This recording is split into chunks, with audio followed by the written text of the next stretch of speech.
Hey everyone, welcome to another episode of your friendly Exmuslim podcast. I have two very special guests today. And just to give you a little bit of background, I was on Myth Vision podcast last week and we had a phenomenal discussion, which is hosted by Derek Lambert. Derek is the owner of the channel, and his channel focuses all on the myth in the Bible and, finding out, like, was this story, where did this story come from, where's the evidence that the story, where's the history of the story and all of that stuff. Derek also has a very good friend, Dr. Josh, who is a scholar of Assyriology. He's a Assyriologist, and he has a lot of background in this topic, in particular in the Near East, ancient Near East. So I'm going to add them both to the show, and we'll start with Derek. Derek, how's it going? What's up, man? Thanks for having me on, brother. I appreciate it. Yeah. No worries. So in 30 seconds, how would you describe what Myth Vision is about? Did I kind of get it right? A little bit off there? You're asking me to walk on water is what you're asking me to do. And I don't know if that's even possible. No, you got it right. You hit it. You hit the nail right on the head. There's that little statement by Arnold Schwarzenegger. Who is your daddy and what does he do? Right. I always want to find out who's the daddy of the baby, which is the story. And then when you find out the daddy's this, Mesopotamia, whatever, then you go, well, who's the daddy of that story? And so you find out these stories are not historically unique completely. So there's so much to it, man. There's way more to this. And Dr. Josh is the guy, wrong way. He's the guy right here that he's got the credentials and he knows his stuff. So awesome. So before we jump to Dr. Josh, I want to ask you a little bit about your religious background. So where are you now? Where did you start and where are you now? Talking to me? Yeah. So you specifically, before we jump to Dr. Josh, okay. Where did you start? How? Because I know a little bit. You told me a little bit about your background, but I want you to tell the viewers as well. Where are you now on the faith spectrum? Where did you start and where did you end up? I started off typical, Christian at a Baptist church, in some form of Baptist, if you will, and then became really devout through my late teen years. When I started to get some struggles, traumas in life start to catch up with you. So I took Christianity as serious as you probably possibly can as a Christian. Radical Muslims, if you will, would equate to the idea of like how serious they really are about the text, how serious they are trying to be, at least. That's how I was about Christianity. And as I got into it, let's just put it this way, the more I learned about it and the more troubles in life, I started to be able to evaluate my own faith critically. That's when I ended up coming to a position where God was kind of pantheistic, bigger, broader. Now I'm an atheist. I don't posit that there must be a deity, or I think there is one. There could potentially be one, but I don't have any reason to suspect that. So I'm now an atheist. Oh yeah. So it's interesting how when I talk to people from different religions that also ended up atheists, how much overlap there is between our stories. In a lot of cases, it tends to be the ones that were the most religious. Like I find a lot of my fellow YouTubers are like former fundamentalists, people that were so determined and so religious and then when they had the break, things just fell apart. It sounds negative because for a lot of people, it is negative. It is falling apart. Like everything just falls apart because you weren't expecting this to happen. And now you need a new paradigm. Mm-hmm. And you can't be reborn without dying first. So that's kind of like, there's a lot of negativity there. The experience is actually very tough for most people, especially when you're, that fundamentalist, that religious, because all your friends, all your family members, everything around you is in context of your religious beliefs, basically, right? Like your whole world view is shaped and formed by this religious text and the community and all that.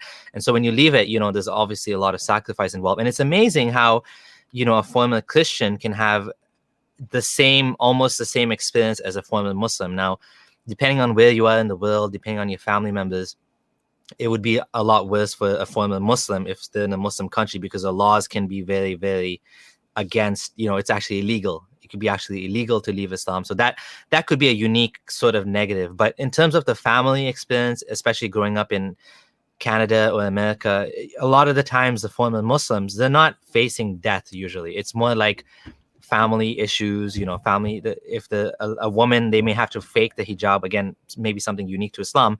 But even then, you'd have Christians that would have to pretend, sometimes living with parents, they'd have to fake it till you can kind of get out on your own. So that's the interesting thing. And that's why I like talking to former believers from other religions, because there's just so much in common, right? So that's why I think this is so valuable. And of course, there is a segment of people that watch ex-Muslim channels that are very into their own religion, but they don't like Islam, which to me is funny because they suffer from a lot of the same problems. And it's funny to see someone coming and cheering you on while they themselves also have, so that's something that we want to fix, right? We want it to be like, we want to put all of these on the same playing field. And the myth part is such an interesting aspect to me as well. Sorry, I'm going on and on now. I haven't even got to Dr. Josh yet. But the myth part is so interesting to me because that is where a lot of this falls apart. When you start to see where the stories came from, how these stories are not unique, but they're actually, they've evolved, right? Just like organisms, they evolved through time and they change, right? They hit a specific junction. Like in Christianity, when they came from maybe Zoroastrianism or something, they end up in Judaism, then they end up in Christianity, they've changed again, and then they end up in Islam. And every time there's like a little bit of a change, like Gog and Magog, Gog from Magog. I remember learning this. I was like, it was a guy from a tribe, and then it became two tribes. And then in the Quran, it's like this horde of creatures that's going to come at the end of time. So anyways, I'm jumping the gun here. So let me get to you, Dr. Josh. So Dr. Josh, thank you for joining as well. Pleasure to have both of you. Can you tell me a little bit about your background? We'll start with your academic background, in particular regarding, the Bible, let's say. And you said also ancient Near East as well. Mm-hmm. Yeah, so I got my bachelor's degree from a very conservative evangelical school called Liberty University in religion. And I went to Capital Bible Seminary, which was another fundamentalist evangelical school where I got 126 semester hour graduate degree in theology, where I focused in on the Old Testament. So I studied extensively and then taught Hebrew and Aramaic and Ugaritic and Syriac and Akkadian and, all these languages that Wow. deal with the Hebrew Bible. And after that, I went to Johns Hopkins University, and I went in as a fundamentalist evangelical Christian. And within the first year, I became an atheist. But there I became an Assyriologist. So that just means, studying the languages and cultures of ancient Iraq and Syria. So I mastered Sumerian and Akkadian, and then I minored in Hebrew Bible because of my background in it. So, I wrote my dissertation on Sumerian literary texts and liturgical texts from the early second millennium BCE, but from Mesopotamia. But everything that I did included Hebrew Bible, included archaeology. So that's sort of my background academically. It's a very impressive CV. God's Tomahawk says you guys have no clue what Christianity is. Obviously. Yeah, we don't. No doubt. Cool.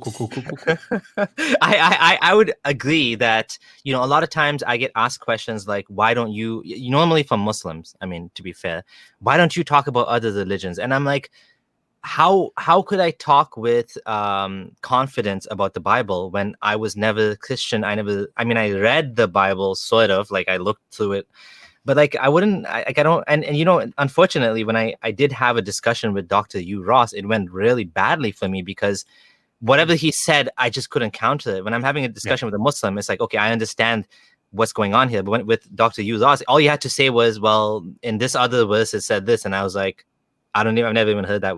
So it was kind of like a pointless discussion. I was way outgunned. So that was unfortunate. Some of our earliest videos on the channel were against Hugh Ross's bad interpretations, bad readings of the Hebrew. So like the one thing that sticks out is the stretching out of the heavens. This is the Big Bang and bullshit. It's not that at all. But So what about the whole heavens and earth? That term is in the Bible as well, right? Heavens and earth. So he was saying that just means all of existence. From the Quranic perspective, it's clear to me, and from doing research on other ancient cultures, that almost every single ancient culture used to think that there was two entities, heavens and earth. There was the earth, which we live on, and then there's the sky, which is something else. It's flat earth, big thing on top. A lot of times it would be like a dome. Like when you look at some of the ancient paintings, it's like a dome. I mean, if you look at flat earthers, they've like devolved to like what people thought like, 1,000 years ago or something. They're basically like living in that era, not in the modern era, right? And so this idea to me actually was a big problem in the Quran as well, because it doesn't sound like the creator of the universe is speaking, because why would he use language like that, heavens and earth? Because the earth is not anything special in the sense that it's just one planet among millions. But like from a perspective of an ancient human, the ancient Chinese, they talked about, the god that pushed up the sky. And there was most ancient cultures had this concept of heavens and earth. And, in modern cosmology, we know it's not heavens and earth anymore. We know it's the universe, and the earth is one part of it. But the earth is not in the middle of the universe. It's not we don't have a geocentric model anymore. Back then it was geocentric, flat earth, So I think the Bible's Genesis as well suffers from the same issues that the Quran does. Would you agree with that? Go ahead, Derek. Well, simply put, this book's not a science book. Though this is, I think, a jab potentially at some cosmology. There are some scholars who want to argue that there is some temple ideas going on within Genesis 1. And they're not wrong in seeing these notes, that there's some temple motifs. It's very chiastic in Genesis 1. Day 1, day 2, day 3, day 4, day 5, day 6, and then he rests on the 7th. But what I love about Dr. Josh is when you look at Genesis 1 through 11, this whole, I guess you could call it kind of a prehistory type of primeval history. Primeval history, yeah. It's definitely, if I could say, utilizing Mesopotamian narratives like the Epic of Gilgamesh. I don't care what Christian apologist on planet Earth wants to tell you, okay? They might try to argue this. Why isn't this verb borrowed from the Mesopotamian text? We can't see a literary absolute, Xerox copy of something. You don't need it. Trust me. Dr. Josh does plenty of that. And so when you're looking at Genesis 1, you're talking about an ancient person who does not have the science we do, just observing the world around them, like you talked about, Abdullah. I mean, it's very clear. The world is flat. The earth is the center of everything. We are the center of all creation. I mean, like once you start realizing when science came on the scene that, we're really not the center of the universe. What are we going to do? You know what I mean? You start to have a problem. There's a problem here because we have always thought we're in the image of God, according to the Bible. We're the highest of all things could possibly be. Now, don't get me wrong. We're very intelligent. I don't want to downplay people's personal experience in life to say that they're important and special, because we all are. But that doesn't mean, we somehow bolster our cosmology, attach it to the Bible and say the Bible's true because of my experience. And that's what you're going to find happening with most Christians. They've had an experience of some sort, and they just took super glue in their mind. It automatically happens. They don't intentionally do this. They took the super glue in their brain and attached it to the book, to the text, to the story, to whatever the myth is that they're being told, whatever culture. If you're out in Asia, you're probably going to become a Buddhist or something. If you're in the Middle East, you're probably going to become a Muslim in the current context, or a Christian or a Jew or something, depending on where you're raised and what you're told. It's really simple. But anyway, I've rabbit trailed off of Genesis, but if you want, Dr. Josh, what is Genesis doing? Yeah, I mean, so to be clear, and I think this is something that we need to be sensitive to. People in the ancient world had a cosmology, like Abdullah was saying, and that doesn't make them dumb. It doesn't make them, like less intellectually. It make them intellectually inferior or something. This is just what they had and what they were working with. And so the way that ancient Near Eastern cosmology functioned was you had essentially heaven and earth, and the heavens, that the rakia, as it's called in Genesis 1, that dome-like structure up there, the way the Mesopotamians sort of pictured this, it was made of a certain type of stone, and then there was a certain layer above that that was made of a different kind of stone. So you had regions of heaven up there, then you had the space in between, then you had the earth, and then you had the subterranean waters where the sweet waters down below. And so when you look at how the biblical text put this together, you've got the dome up there, above that are the waters, and then God, then the space in between, sort of Middle Earth where we live, and then underneath you have the deep waters, and you see this sort of thing in the flood. But so I think the problem that people like Hugh Ross have is they're trying to come at the biblical text, particularly the Hebrew Bible, and say this is an inspired and inerrant text. And because of that, we can't have unscientific things or scientific aspects of this that are inaccurate. And so what we do is we use a modern lens and look at things like in Genesis 1:1, when God began to create the heavens and the earth. Heavens and the earth, this is like a merism, so it means everything. Well, that's true in a certain sense. It means everything because what they conceived of everything is the heavens up there and the earth down here. This is all there is. But so in that sense, you could translate that universe in a very, very restricted sense. I wouldn't, but you could, I suppose. Yeah. What he's saying in that, if you don't mind, is that these guys aren't imagining nebulas in far galaxies. Okay. That's exactly right. This is not on the right. In fact, stars are little lights in the sky. They're not even, sometimes they're deities, depending on the ancient Near Eastern context. But I just had to make that point because. Yeah, absolutely. So like there's a certain nuance of the word universe where it just sort of means like everything that exists. But from a more scientific modern perspective, then they translate it universe. And then they say, well, that must mean universe in the sense that all the, every Big Bang cosmology, all this stuff can get read into it. And it's just not the case. Mm-hmm. It's just not the case. They do that with evolution. Like evolution's now coming on the scene. A lot of these guys have to be scientific in their mind. So they have to adopt evolution and incorporate it into their cosmology. So they go, well, a day isn't. It's not 24 hours. This is a long period of time between day 1, day 2, day 3. Can't you see it? I mean, life arose out of the water. He separates the water from the waters, the land from the water.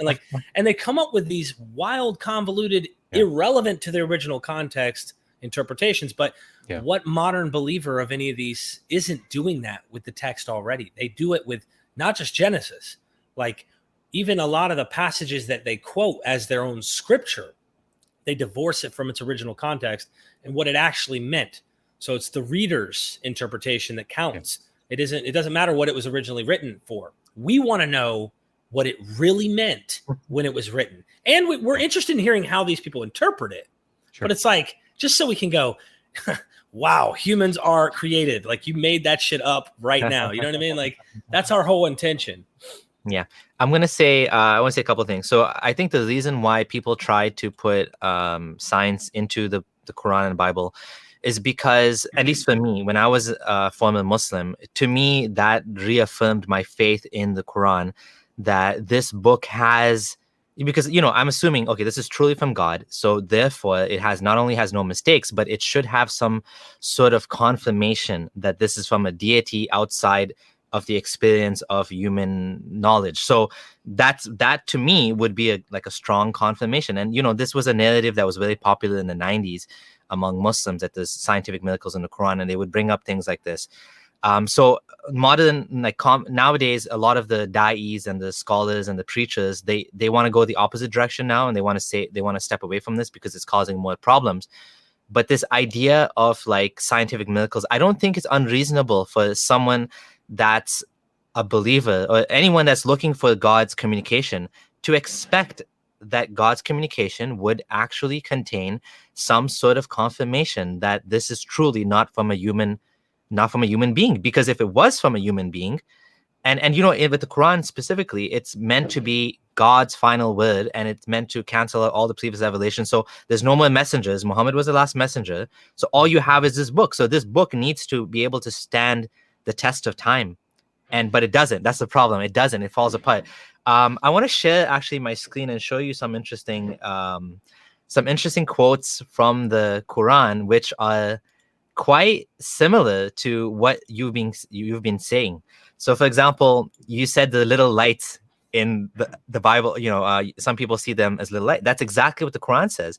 Indeed, we have adorned the nearest heaven. So there's 7 heavens. You know, similar to Plato's 7 spheres, and the lowest heaven has lights. In another verse in the Quran, it says these chase the devils. The shooting stars chase the devils. And again, it talks about 7 heavens, and we are doing the nearest one with lamps, with lights, right? And here's the one I was talking about where it chases the devils. Now, what I found interesting in what you said, Dr. Josh, was when you talked about the firmament, this like solid structure, the Quran doesn't actually mention that it's solid, but it hints at it. And again, this was something I found, which I found very interesting. Let me show you an example. So he created the 7 firmament, 7 heavens in 2 days, and he adorned the lowest one with lights. So in another one, which I don't have it here, it says that when you look at the sky, the firmament, you don't see any flaws in it, meaning it's like a solid structure, and Allah is the one that holds it up without any pillars that you can see. Does this sound familiar to what some of the things you've been saying in the Bible, from the Bible? Yeah, I mean, I think the way that the specific way that the cosmology was viewed is often subject to a bit of interpretation. But I mean, there's no question that there are pillars that hold up the earth, right? There's in other words, it's viewed in almost exactly the same way, if not the same way, as it was viewed in the rest of the ancient Near East. And so we have things like the Babylonian map of the world. And if you're familiar with that, I mean, cuneiform tablet, it depicts, Babylon and Babylonia as the center of the world. And then sort of amongst other things, there's like a mountain here. But then there's like the sea all around. And then there are these points that are along the outside that are like these sort of, I don't know, mythological, far away places. They're called Nagu. And like the flood survivor, Utnapishtim, he lives out on one of these. But again, it's pictured as just this flat, there's no global aspect to it. And then above it is being held up by, whatever. So there are different ideas about what's holding up that dome, but at its ends. And so that type of cosmology, foundations, pillars underneath, the earth itself being flat, and then some type of pillars, some structures, even some type of being holding up that dome area above which the gods live, and that there's generally water pictured up there because, I think for in Genesis obvious reasons, but that there's a lot of similarity, I think, just generally speaking, in the ancient Near Eastern idea of cosmic geography. Yeah, and I do think I missed that point you made earlier about how we're not like looking down on the people that had this ancient cosmology. Of course not. In fact, how we got to where we are today is standing on the shoulders of giants. Like humanity has been moving forward with every generation by building on the previous model. And science it's basically a model. Like cosmology is a model. It's never going to be perfect. We're going to have to gradually and incrementally improve it. Right. For example, when I forget who it was, Plato, someone was looking at the stars, and they noticed some issues with the way that the moon was moving, and then they adjusted the model.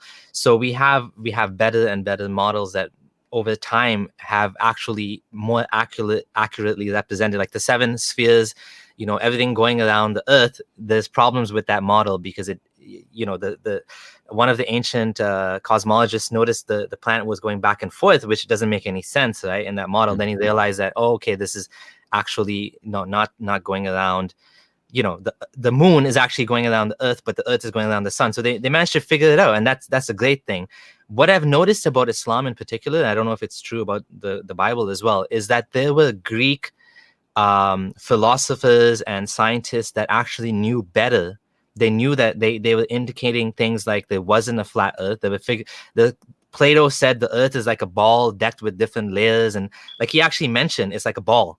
Whereas the Quran, which was after that, indicates flat earth, right? Like it hints at a flat earth. It talks about the earth being spread out. I mean, spread out is not a ball. It's flat, like a carpet, right? Like a bed. It compares it to a bed. So there were pockets of knowledge in the world, but they hadn't reached necessarily where the authors of these books were. I don't know if you would agree with that on the Bible as well. Do we find the same thing? Dr. Josh? Sure. I'll make a statement. Then I want Josh to actually answer this one, because I could do this, but this is coming from him. So if anyone has any problems, I could take it up with him. You know what I'm saying? No, but seriously, one thing I liked what you said, Abdullah, in light of that, as I transition this to Dr. Josh, is we respect the literature and the idea of their cosmology for what it is, and needs to stay where it's at. This is what we're trying to do, is educate people to go, that's how they believed. Yes. And you know what? For their time, they might have been advanced in the ancient Near East, or let's not use the word advanced maybe, but this was the well-known best observations during their time in the first, second millennium BCE, let's just say. And then Greeks come along, like you talked about. There's a man, I think, in the 5th century BC. He puts one stick in one spot. He has this other person in another, and he sees angles of light, which shows that the earth has curvature.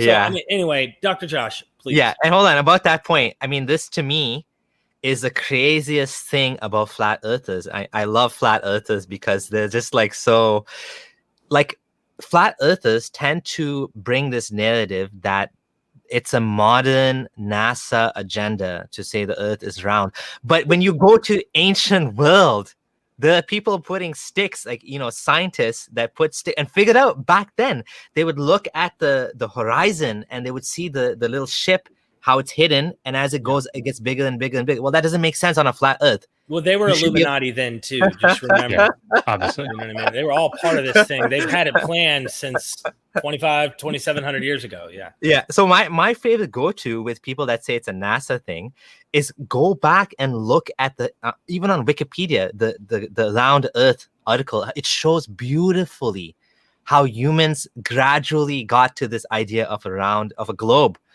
It's just amazing. Sorry, Dr. Josh, go ahead. I just had to put my dig against flat earthers again. No, I mean, I think Derek said it well.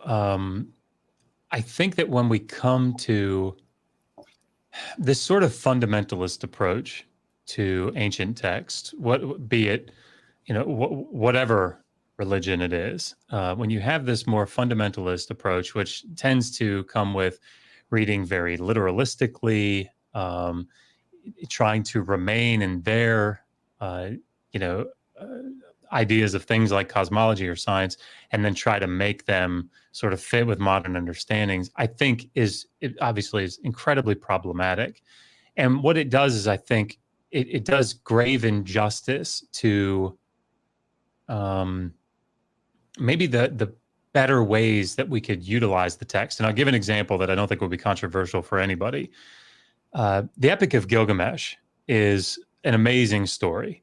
It's very well crafted. Sinlake Nini, the editor, the scribe that put it together, ostensibly, like he's taking older Sumerian stories, and probably Akkadian stories about Gilgamesh and some of his exploits, Gilgamesh and the Bull of Heaven, Gilgamesh and Huwawa, and bringing these stories together into this longer, coherent epic, and doing so in such a way that he's making it greater than the sum of its parts. And in doing so, like, if we were to, if anybody's read, hasn't read the Epic of Gilgamesh, I'd obviously, recommend that you go do it. We read it on our channel. But Digital Hammurabi. on Digital Hammurabi. I forgot to mention that. Yes. So Dr. Josh has a channel he runs with his wife called Digital Hammurabi. Do you want to just tell us a little bit about what the channel is and then continue on? Yeah, absolutely. So, since we're both, she's also an Assyriologist from Johns Hopkins. So because we have this background in the ancient Near East, the whole point of the channel is to go through the ancient world, whether it be economic things or administrative things or literary things, anything that has to do with the languages and cultures of the ancient Near East, ancient Mesopotamia in particular. We try to present them in an interesting, exciting, and palatable fashion for people that are non-specialists, that are interested in that. So, going through, for example, these ancient literary texts that are in Sumerian or in Akkadian, that's what we want to do, and show how they're beautiful pieces of literature, and that you can get today like anything else. You can glean, I think, phenomenal lessons from them, but you do it in a way that you look at it through the lens of your modern interpretation, understanding that you can't just take everything that they say and run with it. So like with the Epic of Gilgamesh, it would be foolish to read through it and say, oh, well, there must be a tunnel somewhere that you can run through really fast and beat the sun in a race and get to the end of the earth where there's waters of death. And if you cross over them, you can find the ancient flood survivor. Well, no, strike that. You don't think that way. What is the lesson that the Epic of Gilgamesh is teaching? And the epic is going to great lengths to say you see this king who's very brash and sort of foolhardy in his earlier days, and then does all these sort of really risky, crazy exploits to try to establish his name. But then his companion dies, and all of a sudden he realizes his own mortality. And so then he goes on this long journey to figure out how it is that he can gain eternal life, only to realize that he can't. And so he sort of returns back to the beginning, saying, I need to make my name known. And that's the way that I'm going to live on in the future. And that's a beautiful message, I think, that we can pull things from. But that's not a text that you need to open up and study in the sense of saying, all right, how do we figure out the world around us scientifically? No, whatever it is that they thought. Yeah, exactly. How is this absolutely directly talking? Because once again, we're the center of everything. Yeah. We can't, get that. It's all about us. It doesn't matter if you read, let's say, in the New Testament where Paul says, I'm sending Timothy to you. Timothy's heading. No Christian reads that and goes, hey, Timothy will be at my house any day. They understand that context referred to the first century. But all the other stuff, they find a way to, well, that was meant for me. Now, don't get me wrong. There's some stuff that's across the board, like what Dr. Josh is talking about. Mortality. We all experience this and all can empathize and relate to those things. But you don't read the Epic of Gilgamesh trying to go, how does this apply to me? The same way Christians will say, well, the Old Testament's the Old Testament, which I look forward to getting into some of the ugly stuff in the Bible, because I think. I got a little bit distracted with the whole science angle because to me, it was like a big part of my journey. What I wanted to, I want to say two things. One is, Derek, you made an amazing point about, putting things into place. So when we look, so this is something I want to highlight. When we read these ancient, and Dr. Josh was saying the same thing, when we read these ancient texts, we don't think that these are sources of truth on how to become immortal, or this special tunnel, like you said in the story of Gilgamesh. We don't see it like that. We see it as what it is. But when it comes to our religious books, suddenly we have now epistemology this is now a source of truth. We put this book at the top of the truth spectrum, above even observable evidence for some people, right? And so now what you've done is you've elevated these books to the sort to the position where they don't deserve to be. If each book, was treated as, with skepticism, and we look and see what makes sense from it, for example, there's a guy in the chat, Relo, who keeps putting quotes on the Bible. There's some good things in the Bible too. Nobody's saying the Bible's all bad. There's a lot of beautiful things in the Bible and the Quran, but you have to take it as any other source of truth claim. You have to evaluate it on an equal basis. If you do the super glue thing that Derek said, where you take your religious experience and you project that onto your religious text, and now you say, now this religious text has to be true, that's wrong. And I've seen Muslims do that too. And I even heard of people that take, for example, I mean, I tried shrooms once. I didn't have this experience, but I know someone that he told me he took shrooms and this made him a believer again, which was kind of weird to me, because I guess everyone has a different experience, but somehow I don't know, like it fired off something in his brain, and now suddenly the Quran is a word of God. I mean, I don't totally understand how that happened. I was a little bit scared to try it because I thought, what if I become a believer too? It doesn't do that. If you might, if I may, Rilo, yes. Lots of, not to interrupt anyone, but we're going to get into some reference, my friend. Just 1 second, and you'll see what we're talking about. And you probably won't accept anything we say based on what I'm seeing, how you're writing. That's perfectly fine. I think cognitive dissonance I hope it doesn't, but it might set in, because if you were anything like me, you're not going to listen to a thing I have to say today. And that's okay, because we're all at different points in our life, and you can believe whatever you want to believe. But when we point out some of these things today, I hope most of your audience today, Abdullah, will pay attention and go, I'm glad that's not today. I'm glad we're not living that way today. I'm glad society is more moral than what is in the Bible.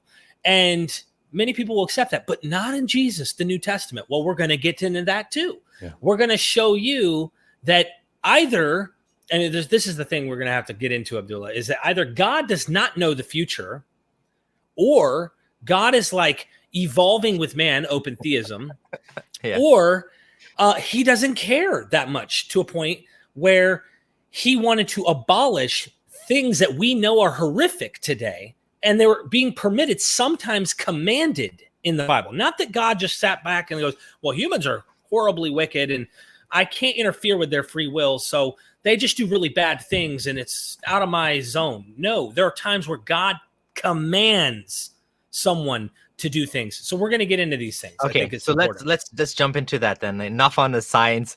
Let's talk about let's get into the hot stuff. Okay, so one thing that kind of blew me away was that you told me the daughter of Jephthah, how in the Bible he had to sacrifice her. Now, when I mentioned this on my channel a few days ago, people were saying you got it all wrong. God, they brought up Abraham and how God doesn't like child sacrifice. So maybe tell us, I don't know if you want to start with that story. I don't know if Abraham's where you want to go with. He doesn't like child sacrifice. Josh, take us into place to start.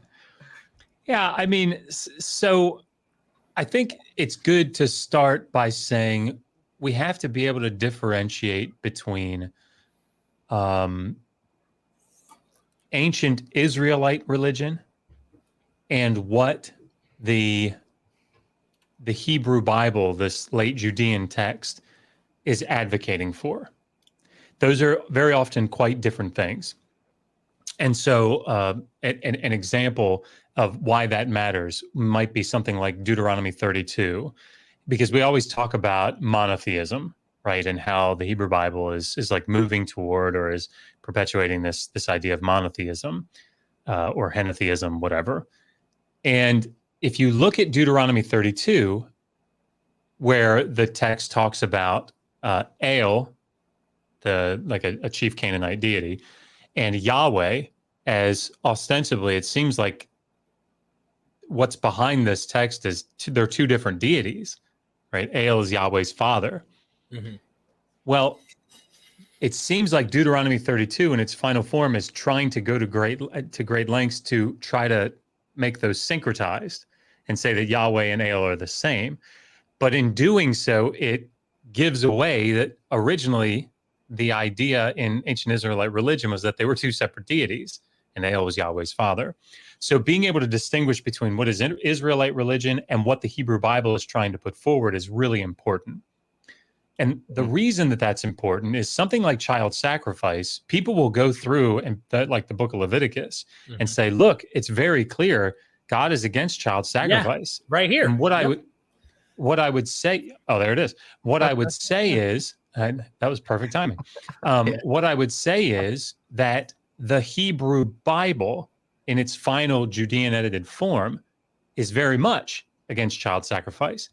But the reason that they're setting up those prohibitions, and Heath Durrell, who wrote his dissertation on this and then published this in a book from Eisenbrauns, Child Sacrifice in Ancient Israel, is he says you don't make laws against things that people aren't doing, right? And so you can look through the biblical text and see that ancient Israelite religion incorporated, probably not to like some high degree, but incorporated child sacrifice, and not child sacrifice to Baal or to some other deity, but to Yahweh. And it's important to recognize that. And then Derek, you can talk about Jephthah's daughter, but like, it's important to sort of set that up and recognize it, because what the Hebrew Bible is responding to and what ancient Israelite religion, what they practiced, they can differ. They often do differ. And it's important to recognize that the reason that's important to recognize is that so often, and I'll shut up, but people want to demonize the Canaanites. For example, you read through the Old Testament, the Hebrew Bible, you read through the Pentateuch, and you say, oh my gosh, those awful Canaanites. When Joshua goes into the land under the conquest, in the conquest, he has to eradicate all these or drive out all these Canaanites because they're just so wicked. They're doing all this child sacrifice. And the reality is that there's probably a pretty even span of Canaanite child sacrifice. And the Israelites were Canaanites. That's what they were. So the Israelites were more than likely, in the same way, I think we have as much evidence for the Israelites doing child sacrifice as we do for the Canaanites. And so this whole idea of demonizing and creating this other with the Canaanites, I think is a propagandistic piece that the Hebrew Bible is drawing on and utilizing to bolster and justify their own position. So if I can, what Dr. Josh is talking about is going to be over many fundamentalists' heads. They're not concerned with what real history is, real reality is. And Dr. Josh is trying to point out archaeologists such as William Deaver, for example, shows ancient Israelite religion God had a wife. God had an actual wife named Asherah, okay? The Asherah was his wife, and he made a little reference joke when he gave a conference thing, and he says, well, it's okay because he divorced his wife. And but it's okay because Israel became his property when they divorced and split up. So it's okay. Like, it's a joke. But what most of your viewers are probably going to do that I did, Abdullah, is they're biblical literalists. They need the Bible to say something. So if a Bible makes a reference directly commanding against child sacrifice, then boom, that's all we need is a clear reference. And, this is the problem you had with Hugh Ross. So when you actually give a point, he's got 3 or 4 other scriptures that they'll run to, and they go, see, this actually says no, this says this.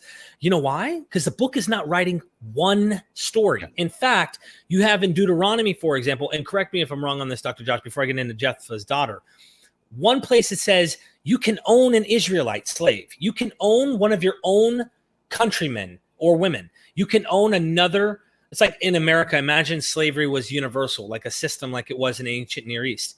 You can own an American for 6 years, but you must release them on the 7th. You can't permanently own them the same way you would a chattel slave from another nation, meaning for life. You own them as property. But then there's an abolishment of that later in the same Bible, for those who need another direct statement, that says you cannot own an Israelite slave. So it's, in a sense, if you want to be literal, it's a contradiction. What do? The Bible contradicts itself. Or you can be a little bit smarter and not have this literalist approach and say, it sounds like in the tradition in ancient Israel, at first they had the idea that you could own slaves that were Israelites, but then at some point they progressed and they said, it's not good that we own our own people. And this isn't helping our own nation. I think it's good that we abolish that practice altogether, and you can only own foreigners. That's it. So that's something that becomes clear in the Bible itself. Now, looking at Jephthah's daughter, we can go to Leviticus 18 and go, see, God's against child sacrifice. Okay, this is a perfect example. Judges chapter 11, verse 29 onward. And this is Jephthah. He's going to battle, and he says, then the Spirit of the Lord came upon Jephthah, and he passed through Gilead and Manasseh, and passed on to Mizpah of Gilead. And from Mizpah of Gilead, he passed on to the Ammonites. And Jephthah made a vow to the Lord and said, if thou wilt, this is a horrible translation because it's all old English, but either way. If thou wilt give the Ammonites into my hand, then whoever comes forth from the doors of my house to meet me, when I return victorious from the Ammonites, shall be the Lord's, and I will offer him up for a burnt offering. So Jephthah crossed over to the Ammonites to fight against them, and the Lord gave them into his hand, and he smote them from Ur to the neighborhood of Minnith, 20 cities, and as far as Abel Keramim, with a very great slaughter. So the Ammonites were subdued before the people of Israel. Then Jephthah came to his home at Mizpah, and behold, his daughter came out to meet him with timbrels and dancing. She was his only child. Besides her, he had neither son nor daughter. And when he saw her, he rent his clothes. He tore his clothes and said, Alas, my daughter, you have brought me very low, and you have become the cause of great trouble to me. For I have opened my mouth to the Lord, and I cannot take back my vow. And she said to him, My father, if you have opened your mouth to the Lord, do to me according to what has gone forth from your mouth. Now that the Lord has avenged you on your enemies, on the Ammonites. And she said to her father, Let this thing be done for me.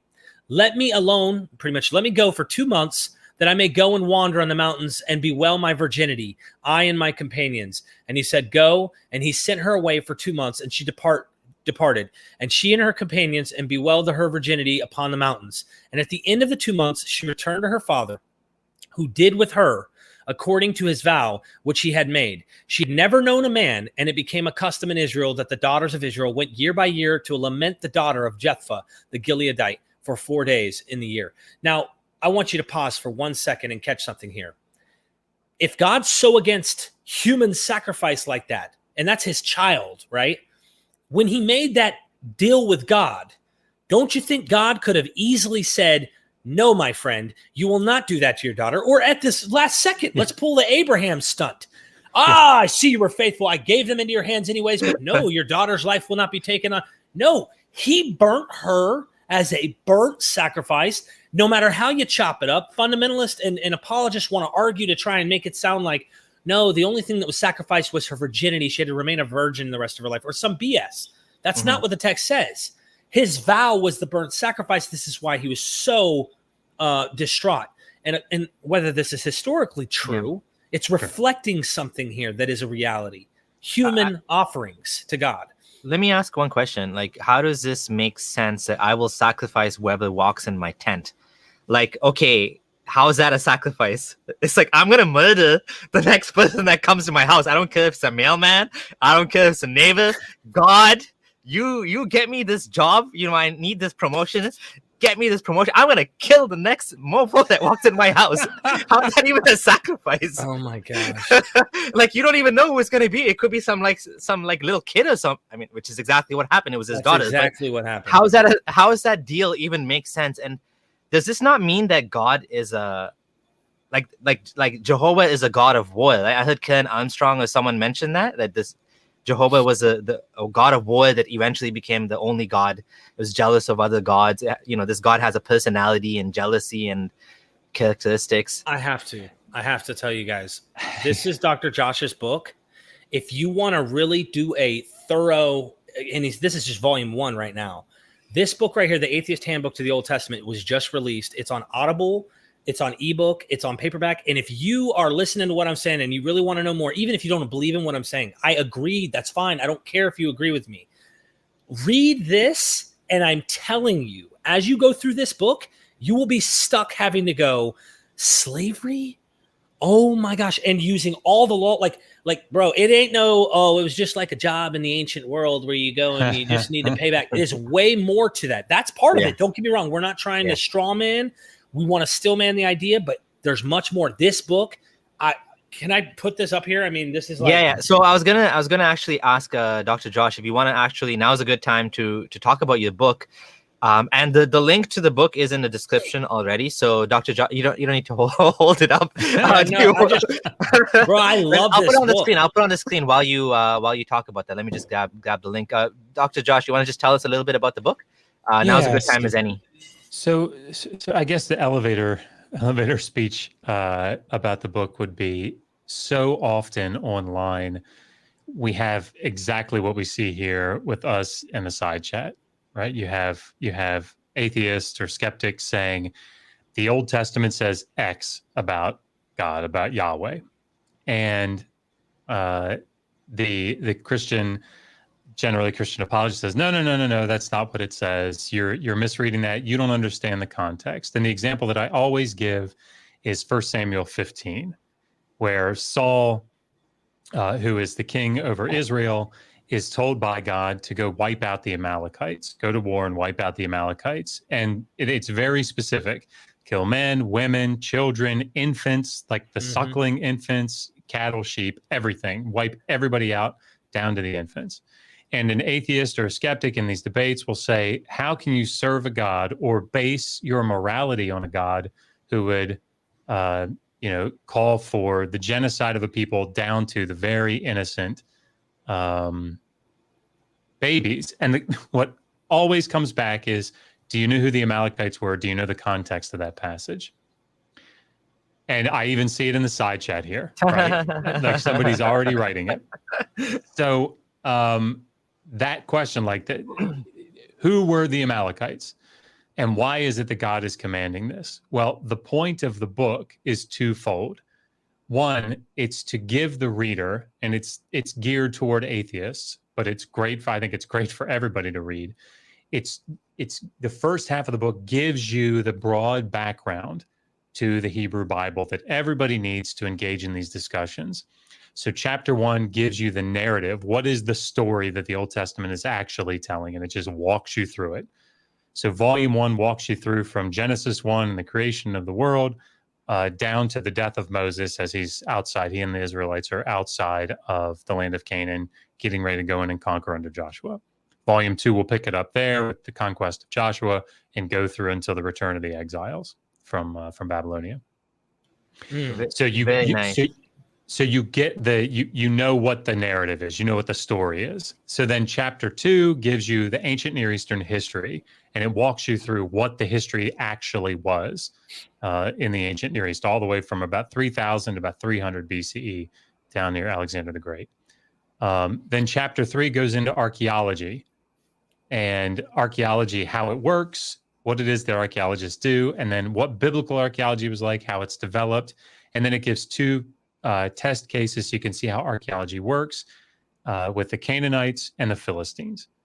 So those 3 chapters give you this broad background. Everybody has this background to the ancient Near East. Then the second half of the book, and I'll do it 10 more seconds, covers in detail hot button issues. So the 4 that are dealt with in volume 1 are slavery in the Bible.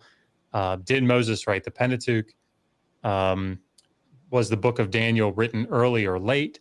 Is it prophecy or history? And then the prophecy against Tyre in Ezekiel 26, does it actually fail? So it's like you get the broad background, then you get into the specific, armed with that broad background, you get into the specific hot button issues, and you're able to engage with them on a meaningful level. Very nice. I definitely encourage people that are interested in this topic to check it out and get the book if you can. There's also an audio version, which is cool. I love audiobooks. I like listening to things like this in the car.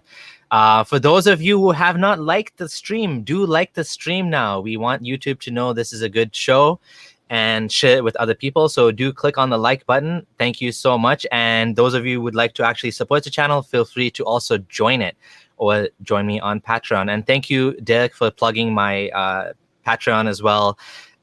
Dr. Josh, so we're going to have a lot of conversation. You know what? Let's forget the comments. Let's continue with the topic. We'll get to comments after. Because Josh brought up First Samuel 15. Mm-hmm. And in 1 Samuel 15, I think is another very powerful problem about the God of the Old Testament.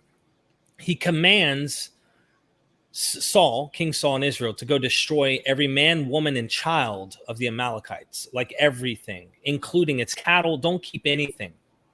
Saul disobeys. Including the cattle. In fact, when Samuel, the prophet, comes back, why? He's like, what's that noise? I hear cattle. What's this? And he's like, oh, we saved those to sacrifice them to the Lord. That's not what God commanded.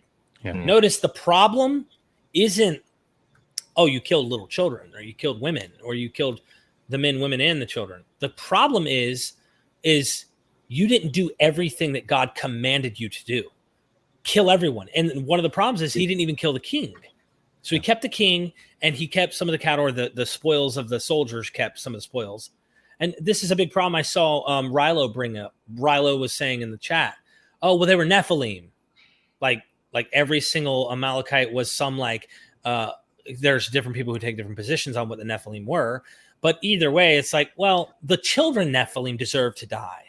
Like, can you imagine in the 21st century, someone actually believing that someone else's child, because who knows, they might say, hey, I'm a descendant of something like that. You know, the Greeks claim to be descendants, some of them claim to be descendants of the gods. What doesn't it say also keep the virgin women alive? That's in a different passage. This one, it's like annihilate. Yeah. But like, even if they were aliens, I mean, what kind of morality is this, that you're slaughtering aliens, all of them, kill all the aliens, you know, even the little one, the big ones, the ones with the little, that doesn't sit right with me either. Unless, and they weren't. I mean, just in case it's unclear, like they weren't Nephilim.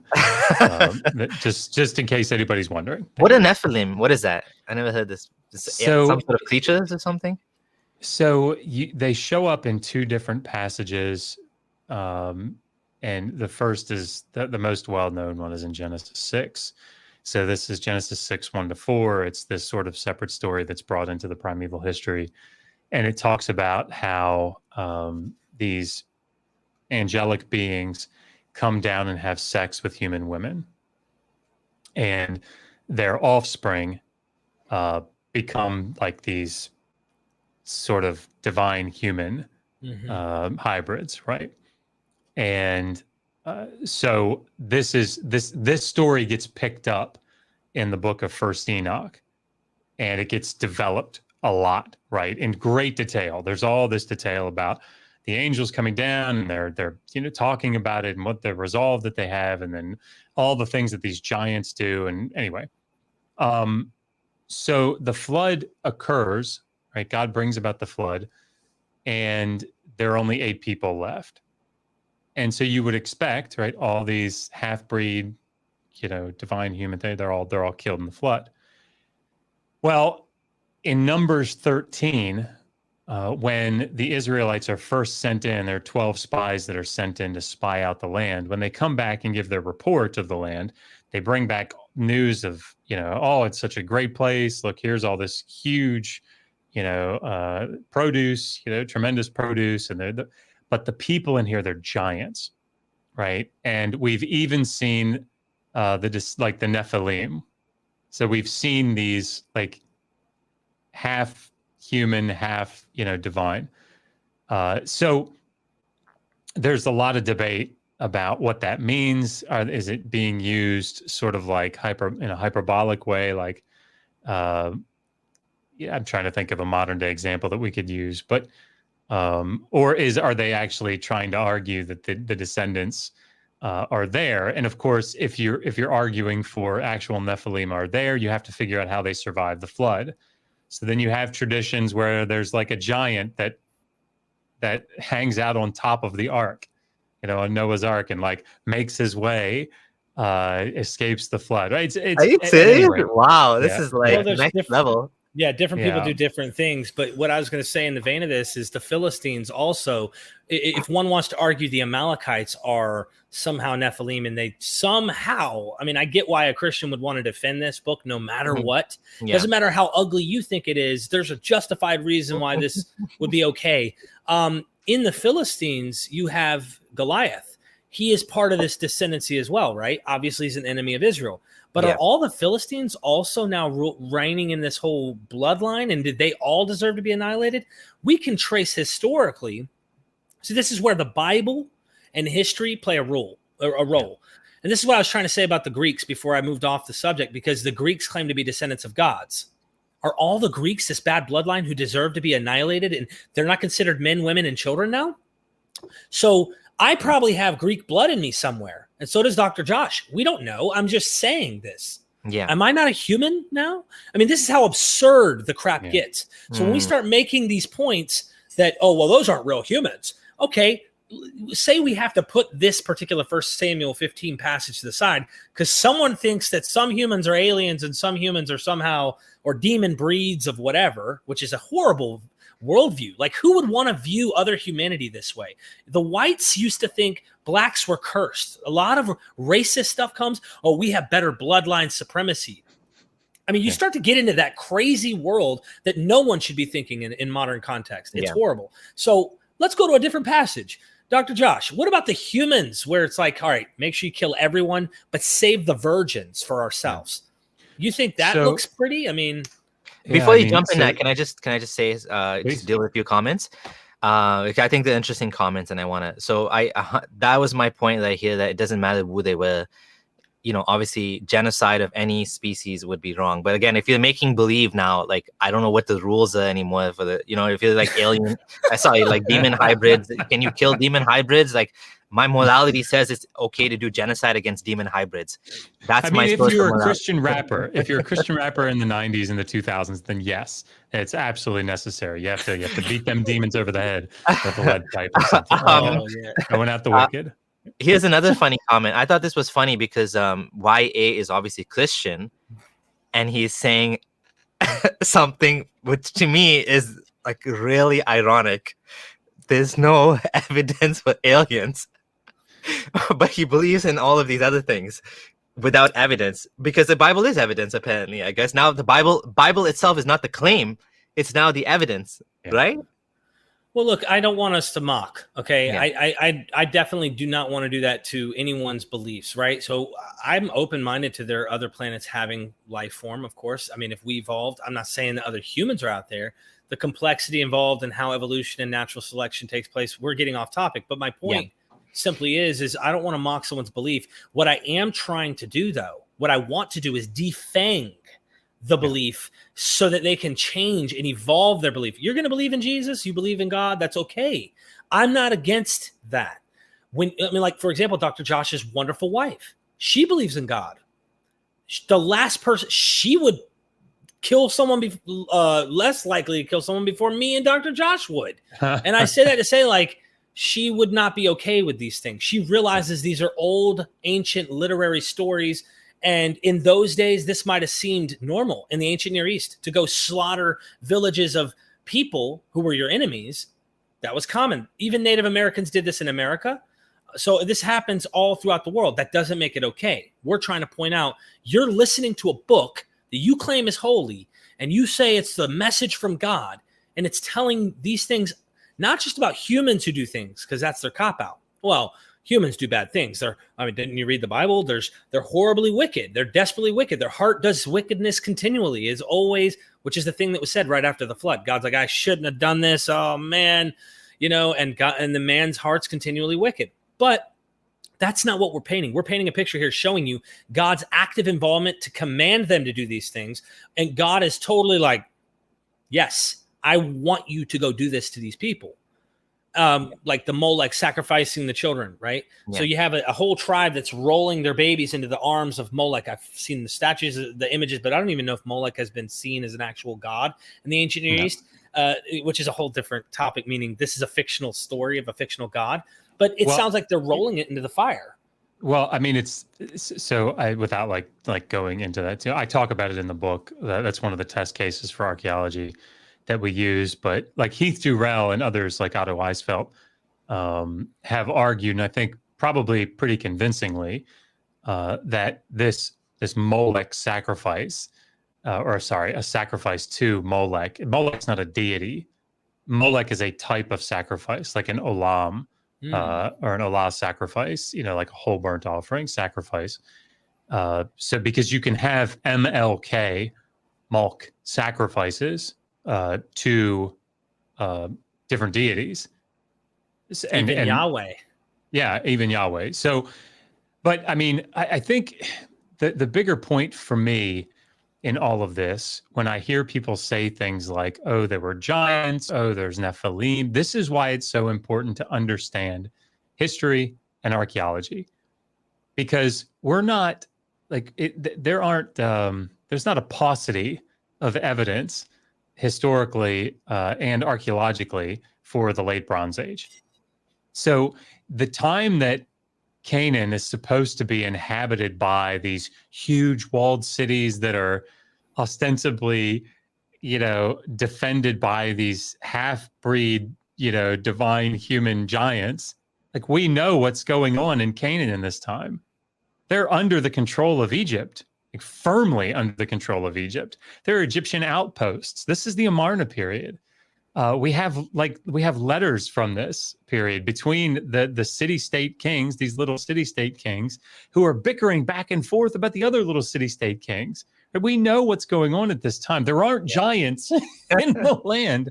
They're not half-breed divine beings that are huge that need to be wiped out. Yeah. But if you know the history of the period, and if you know the archaeological evidence, then all of that stuff just falls right into place. It makes sense what's going on there. And just to kind of reiterate my point is basically the irony of this comment is it's just dripping in irony that something that is, so I don't believe in aliens, meaning I don't believe there's alien UFO flying ships that's, coming to Earth or something, but the possibility of the existence, the possibility of the existence of other creatures that could be human-like or not human-like, doesn't matter, but the possible existence of other life forms, it's quite possible, it's plausible, like you said, to the same way that we evolved, right? Even if you believe in God, maybe God created other creatures, aliens or whatever, right? Even Muslims say this.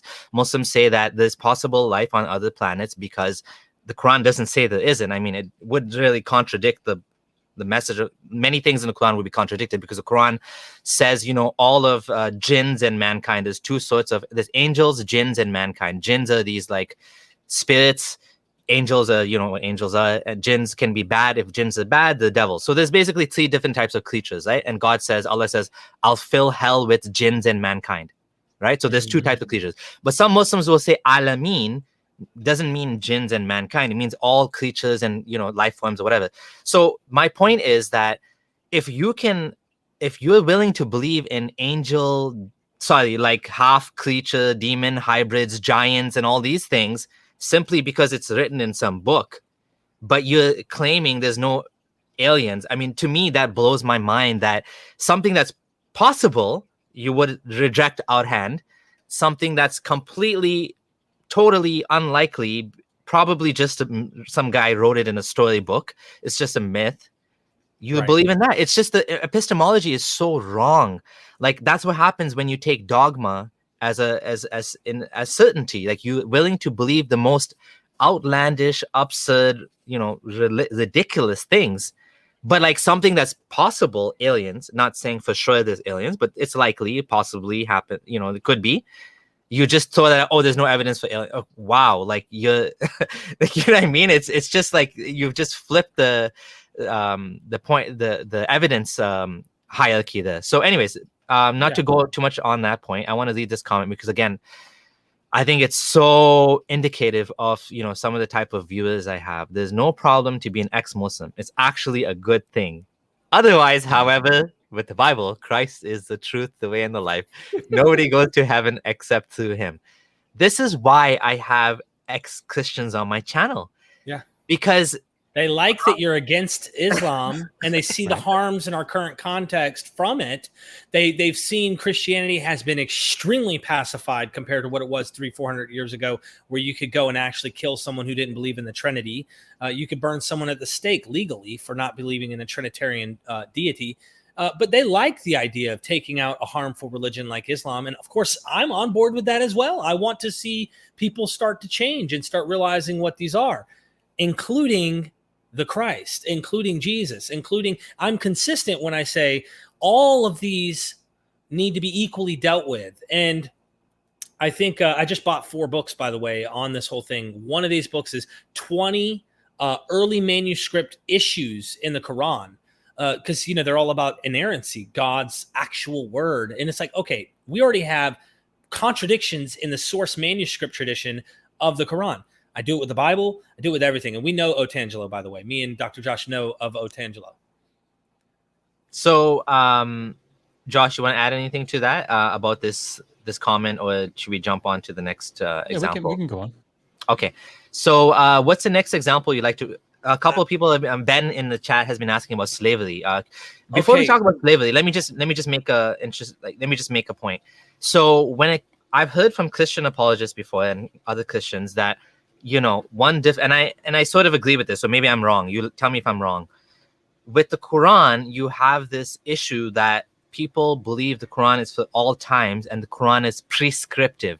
So when the Quran says, take, you know, slaves from the captives, you know, you're allowed to enslave women and children and men, and you can ransom them, you can sell them. If you own the slave women, you can sleep with them. Now, of course, if you're a woman and you have a slave man, you're not allowed to sleep with him. You're not allowed to have sex with him.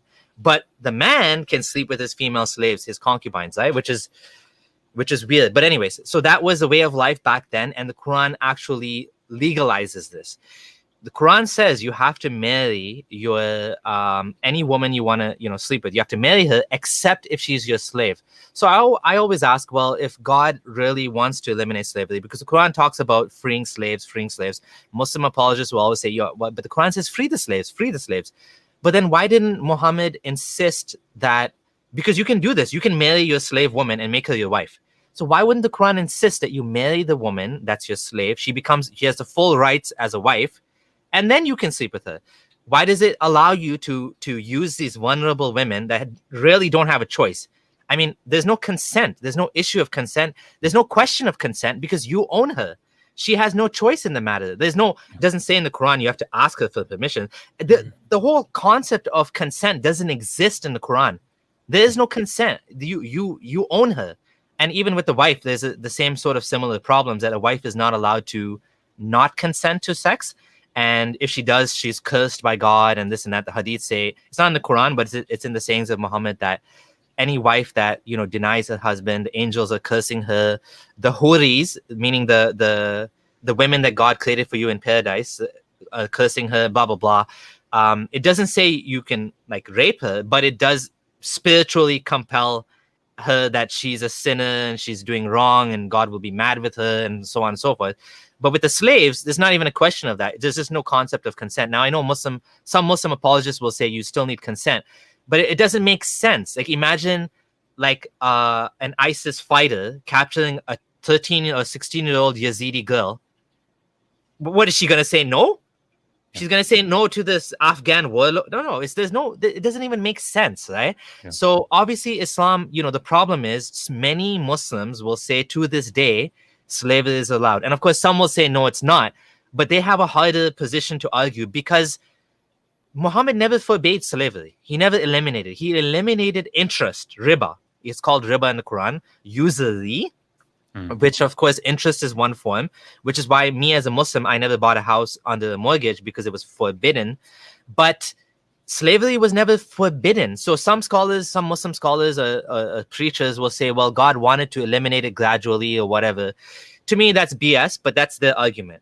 Now, with the Bible, what I've heard is the Bible is describing what happened back then, but it's not saying you should have slaves, or it's not saying you're allowed to have slaves. So whichever one of you wants to kind of jump in and discuss this, go ahead.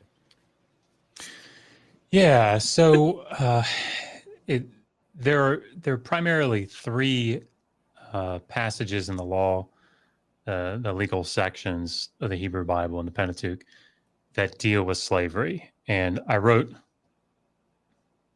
this book, Did the Old Testament Endorse Slavery? Nice. Which like goes into this in detail. But they are Exodus 21, which is called the Covenant Code, part of the Covenant Code, Deuteronomy 15, and Leviticus 25, which is, you know, in that chronological order. Most scholars would say they were written in that order. So there are lots of laws that sort of mostly governing debt slavery. But there are two types of slavery. Well, there are three types of slavery in the Hebrew Bible, laws of the Hebrew Bible. One is debt slavery, which is just slavery that is contingent upon a debt. So as soon as the debt is repaid, the person is released, the slavery ends. There's chattel slavery, which is simply slavery that is not contingent upon the repayment of a debt. And then there's sex slavery. And sex slavery is, just generally speaking, a woman is sold by her father and becomes more than likely a concubine to the owner, and he utilizes her for his own sexual pleasure or for reproduction to create more slaves, ostensibly. Now, these are not in like descriptive narrative sections. So, for example, if you go to something like Judges 19, where it talks about the Levite who has a concubine, and he gives her over to be, to the people of the town in order to be gang raped, and then she dies, and he cuts her up in 12 pieces. I think a Christian apologist would rightly be able to say, if an atheist or a skeptic said, well, look at what God commands here. Whoa, whoa, whoa, whoa, whoa. That's not what God commanded. This is what wicked people in the period of the judges did. So I think that's fine. I think that's actually the correct way to look at that. You can't do that in these legal sections. So this is the way that if you're coming at this from a fundamentalist hermeneutic, I see. Coming at it, then the text says, thus says the Lord, or God commands, or say this to the children of Israel, which is God speaking to Moses. So in that interpretation of the text, under that understanding, you have to wrestle with how is it that God is commanding these things. That's one thing I just want to make a note to say, because I want you to keep going into this, because slavery is a big one. I was going to bring up the final 2 points about child sacrifice, and we can get into that. If you want to bring that back up, just remind me. There's a couple passages that hint at this, your firstborn and all this stuff. But in that vein, Dr. Josh just said, I want to emphasize, I don't care if you want to run to the New Testament. I don't care if you want to run to Jesus to save you from the horrors of what we're discussing right now. Because even Jesus said he didn't come to abolish the law or the prophets. But anyway, I want to make this point. Your God that you believe is the same God as the God of Jesus, who's the Father, all right, is telling people in a time when he could have said, I command you to not practice things like the nations. They're supposed to be a holy people. He clearly says this over and over, which means a separate, sanctified people, not like the other nations.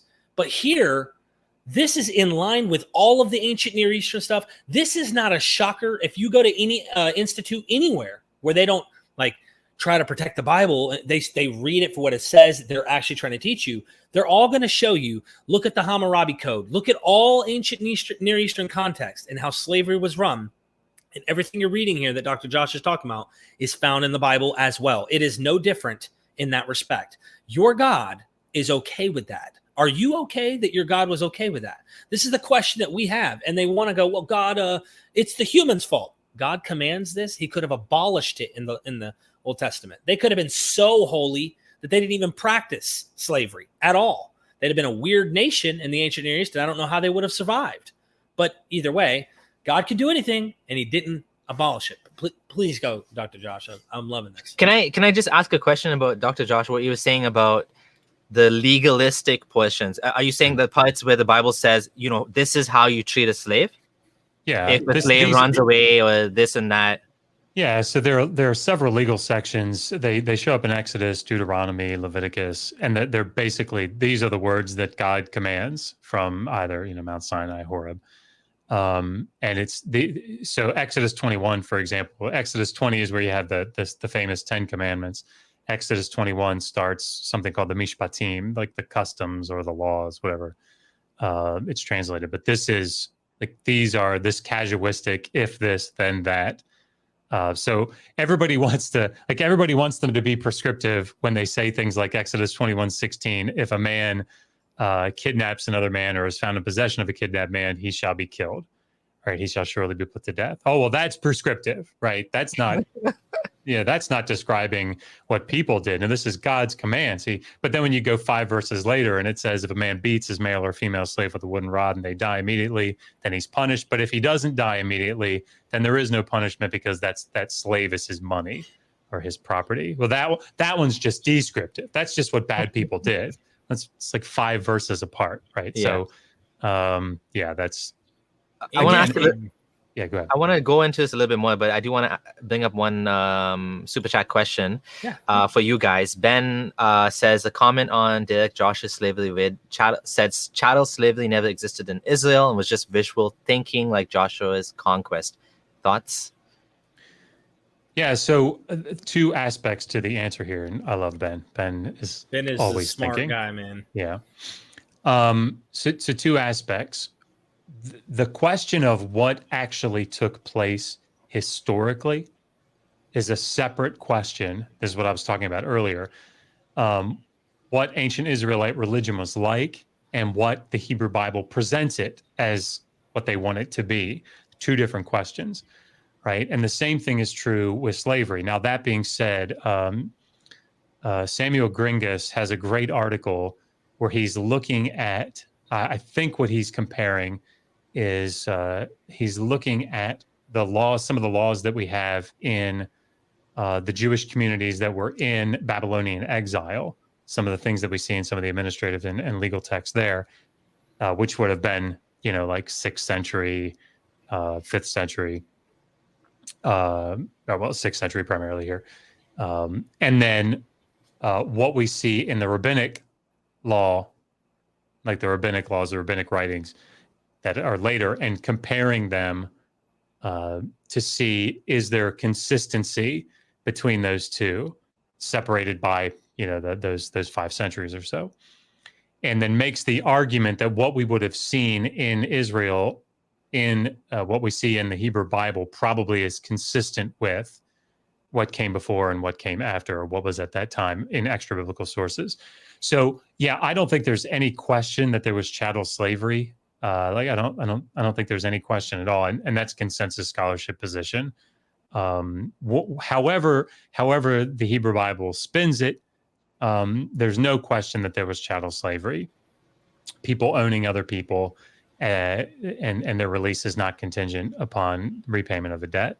But it's a great question because comparing it here to things like the conquest, we know the conquest didn't happen the way the biblical text portrays it. Archaeologically, we know it didn't happen. Neither did the Exodus. So if anyone, neither did the Exodus. So this is a point I think I'll emphasize for Dr. Josh here is this is way over most of your audience will probably not be acquainted with this. In fact, they're starting with the Bible's truth. So they can't even imagine when Josh is describing this, he's saying, like, for example, the Leviticus holy codes, okay?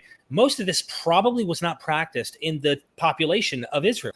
These were probably priests in the temple who were like, a very exclusive group that are saying these things. And most of Israel has an Asherah in their house or a pole out back or some other gods, idols in their house. And here you have this exclusive cult at the top in the temple that's saying these things. And they're the ones writing these works that have survived, these sources that have come down to us. That's not what all Israel was actually teaching. But what remains is what Christians have now made into scripture that's theirs, not just Christians, Orthodox Jews and such. They looked at this and they go, this is what it says and this is what must be true. But there's a lot of differences and stuff here. But I just want to say, like, the book that I wrote on the Old Testament, did the Old Testament endorse slavery? I didn't go into the New Testament or into early Christianity or into the antebellum South. And putting this handbook to the Old Testament together, I thought, well, I should have a chapter on slavery. So I do, but I didn't want to make it the same as the book that I wrote. So I did go into those things. And because I'm seeing people in the chat talking about, the New Testament does away with the stuff in the Old Testament. So slavery, is no longer a thing. Well, I mean, I hate to burst your bubble, but like Jesus and the New Testament writers, many of the parables, of course, many of the stipulations that you see with the Apostle Paul, they all hang on the reality and the acceptance and anticipation of slavery being a real thing that continues. So Jesus, for example, says, which one of you, to his disciples, his apostles, which ones of you who have a slave who worked in the field all day, when the slave comes in, would say to them, here, sit down and eat with me? No, of course not, right? The way the Greek sets that up. No, of course not. You would rather say, go in and put on your serving attire, cook me dinner, bring it out to me, wait on me while I eat, and then only after I'm done can you sit down and eat. Right? So it's built upon this understanding this of an acceptance and anticipation of slavery being a thing, which is what we see in the early church, in early Christianity. They don't do away with slavery. Nope. Right? They don't, like that. It continues right on through, right? Because there is no condemnation either by Jesus or by Paul in the New Testament. And people, they don't have to take my word for that. They can read people like Jennifer Glancy, who's written extensively on this. More recently, Ronald Charles has written a book on slavery as presented in the New Testament in the early church. So these are things. This is just consensus scholarship.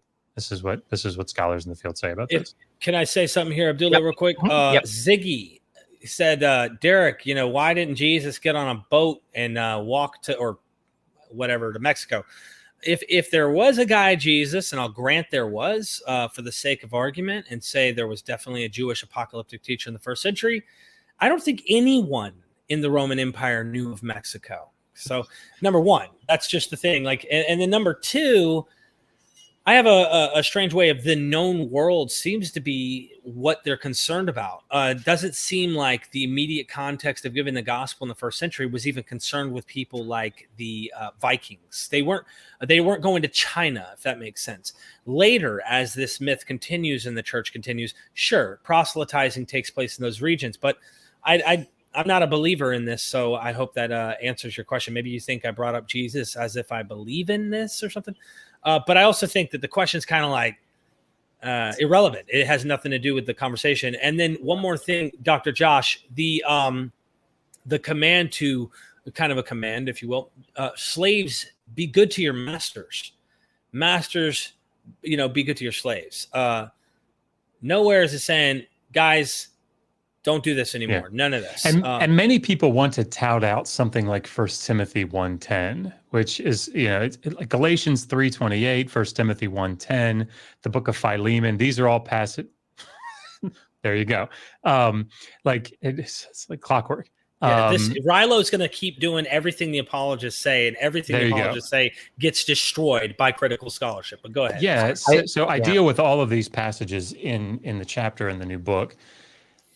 So let's take the 1 Timothy 1:10 one. It talks about slave traders. So it's giving a vice list. And you see these in several places in the New Testament, particularly with Paul, where it says, here's a list of like really bad people, right? Really bad sins that people commit. And in one of them is this anthropotistes, which is this, it's the slave trade, right? And so people say, aha, like slave traders, people that are engaging in the slave trade, it's put in the same vice list as all these other sins. So, God is doing away through the Apostle Paul in 1 Timothy 1:10 with slavery. Well, no. And again, I won't go through all the details of it here. You can get the book and read about it. But essentially, this is a very common vice list in first century, just in the first century. So it's not just Christians Paul is borrowing this vice list. Right. So if Paul is doing away with slavery, so is, other writers during this period.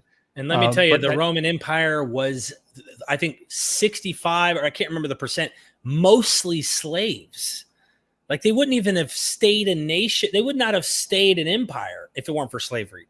You think they're going to abolish the thing that keeps them going? I very much doubt it, but go ahead. What this passage is doing is saying that the practice that's being talked about here is people going and stealing other people, free people, to reduce them to slavery and to sell them, right? It's not, it would be akin to saying you can't steal cars and sell them to other people. Does that mean that you can't own cars? No.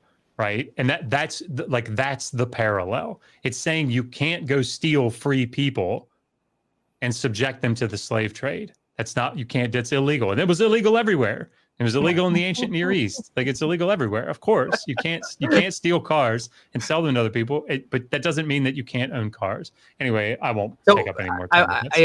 I want to ask about that, and then I want to highlight another comment. But before I highlight the comment, I just want to ask you about that. So you're not allowed to kidnap free people and make them slaves. Is that correct? Yeah. So where do you get slaves from?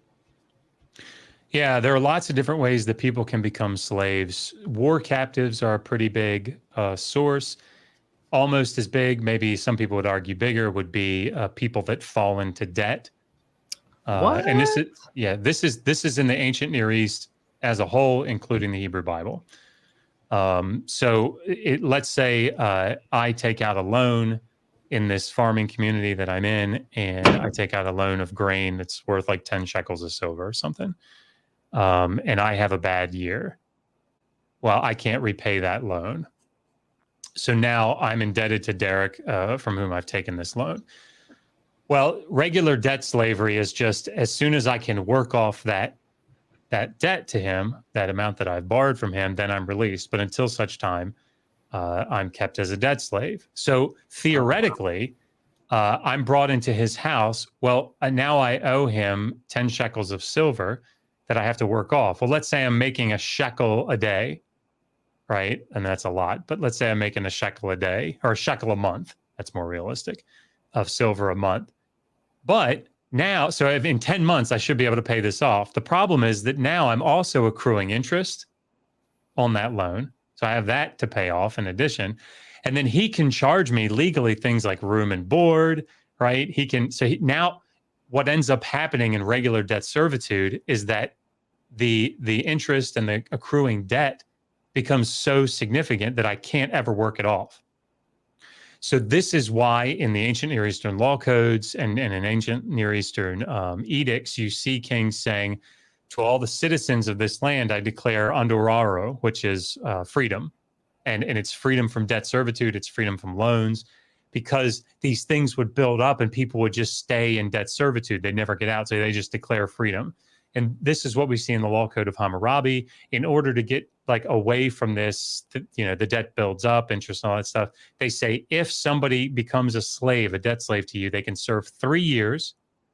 And in the 4th year, you set them free. Their debt is paid for, no matter what it was, no matter what accrues with it, anything else you charge, 3 years and they're done. In the Hebrew Bible, it's 6 years, right? They serve for 6 years. They're released in the 7th. But those people, that's one of the ways that they fall into slavery. Now, in Leviticus 25, 44 to 46, we see that foreign slaves are not subjected to this release after a set period of time. What the text says is, as for your male and female slaves whom you'll have, you can get them from the nations around you. You can also get them from the tenant farmers that are in your midst. It doesn't specify how that's happening, but it's probably a conjunction of you're either going into a foreign land and you've got somebody who's already a slave and you purchase them.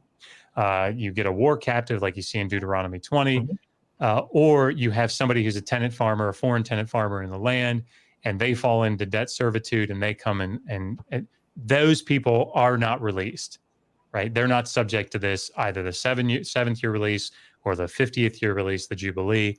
They can be kept as permanent property. They become achuzah, which is the Hebrew term for that. They serve you for life. They're passed on as inheritance along with their children. Like, these are chattel slaves. So there are several ways that you can become, and again, I go into all of them in the book, but it's pretty common. Something about whole slavery thing, and you mentioned this in the book, is about the beating of the slaves, which we've mentioned this before. How you know that they're not on the same playing field. A lot of apologists like to use and try to pretend, oh, well, you couldn't, just like you couldn't hurt a free citizen of whatever, you can't do that to a slave. They're equal. No, they're not. They're definitely a different class. Yeah, they're definitely not treated the same. And this is in the Bible, right? I say that to say we know from like American history not too long ago. Me and Dr. Josh, we did some in-person interviews because I actually drove to his house. He's 5 hours from me. We did a lot of in-persons. We talked about the South, the antebellum of South slavery in America, and how that in the law codes of the South, they're using the Bible to point out stuff like, okay, slaves, be good to your, or masters, be good to your slaves. Like, don't, if you kill your slave right out the gate from abusing them, you've overdone you're going to get in trouble, period. But if you beat the crap out of them and whatnot, and they don't die, it's okay. Like, you're supposed to beat your slaves. And was it Proverbs talks about this as well? Like, yeah, Proverbs 29, 19 to 21. Yeah. So it's like, it's an ugly picture. The thing that I think Derek is driving at here is that the legal rationale that you see in the Hebrew Bible is there's a tension, and the tension is masters have to be able to beat their slaves. They have to be able to do corporal punishment, because how else will you motivate them? That's what Proverbs 29 talks about, amongst other things. And the same was true with kids, right? If you love your son, you beat him with a wooden rod. This is the mentality. So what they're wrestling with is, how do we continue to allow masters to be able to beat their slaves with moderate correction in order to motivate them, in order to correct them if they get out of line, whatever. But we don't want the slaves abused or murdered. How do we reconcile that and keep that tension, keep a law that has a healthy tension there? And so what they do is they say, all right, look, if you beat a slave and he dies immediately, it's clear that you were doing more than just moderately correcting them. Mm-hmm. So then you're punished as if you killed a free person, right? However, if they if they survive a day or two and then die, well, then the benefit of the doubt is given to the slave master. Maybe there was something intervening that caused the death. And so there is no punishment because it was assumed that you were just doing moderate correction. Well, that same legal tension, that rationale that you see in the Hebrew Bible, is what you see in the antebellum South. So judges are wrestling with the same thing, and they come up with a very similar solution. You got to be able to beat them. So if there's moderate correction and they die, well, that was just moderate correction. It's not the master's fault. But if they abuse the slave, or they murder the slave, and that's proven, then the penalty is as if you killed a free white person. So just perspective, I have to give this perspective. When you're looking at the slavery that was done to African-American people 200-300 years ago, do you think they had great rights, and do you think that they were treated properly? And I'm using this in a sense. It's not Xerox exact copy of what I'm saying is going on in the ancient world. We don't know how horrible it may have been in the ancient world. We have very good reality of how slavery was in America 300 years ago. And if you look at that and you go, that's horrible. No one should own a human and be able to beat them and to do with them as they want, as if they're cattle. They're their property. They can sell them if they want. They could do whatever. It's their property. You look at the Old Testament and you realize, hold on, the white men in the South were using the Bible as their rule book as part of this whole practice. Of course, they were looking, most of the stuff's clearly written in the Old Testament, but then they were justified. These weren't just Old Testament practicing people. These were Bible-believing Christians, all right, who are using the New Testament. Now, not all slave owners were bad in the same sense. This is kind of how the system worked. But all of us would agree this is a horrible thing, and we should abolish it completely. Why didn't God see that? Why didn't God just say, okay, here's the deal. Owning humans is as bad as, like, he's abolishing that, like he's abolishing infant sacrifice, or he's abolishing all these other bad practices that they say are bad. Why doesn't he abolish it? And so, yeah, there's so much. Wow, there's so much good stuff coming out from you two guys on this topic. I just want to pause for a moment and quickly thank Mohammed from Egypt. Shukran for your super chat, Mohammed. If you guys know, I was in Egypt for a few months. Lovely place. There's another super chat question for you guys. Before I get to that, I just want to make a few quick comments because this thing is going so fast. There's so much going on here, so much good discussion. What I wanted to say, first of all, was regarding the historical versus the mythical, that discussion about, that is so true that most of this would go over people's heads, because the way you see the world for Muslims and maybe Christians, it's the same thing. You've bought into the myth so strongly that Muhammad did this and said this, and this is what happened.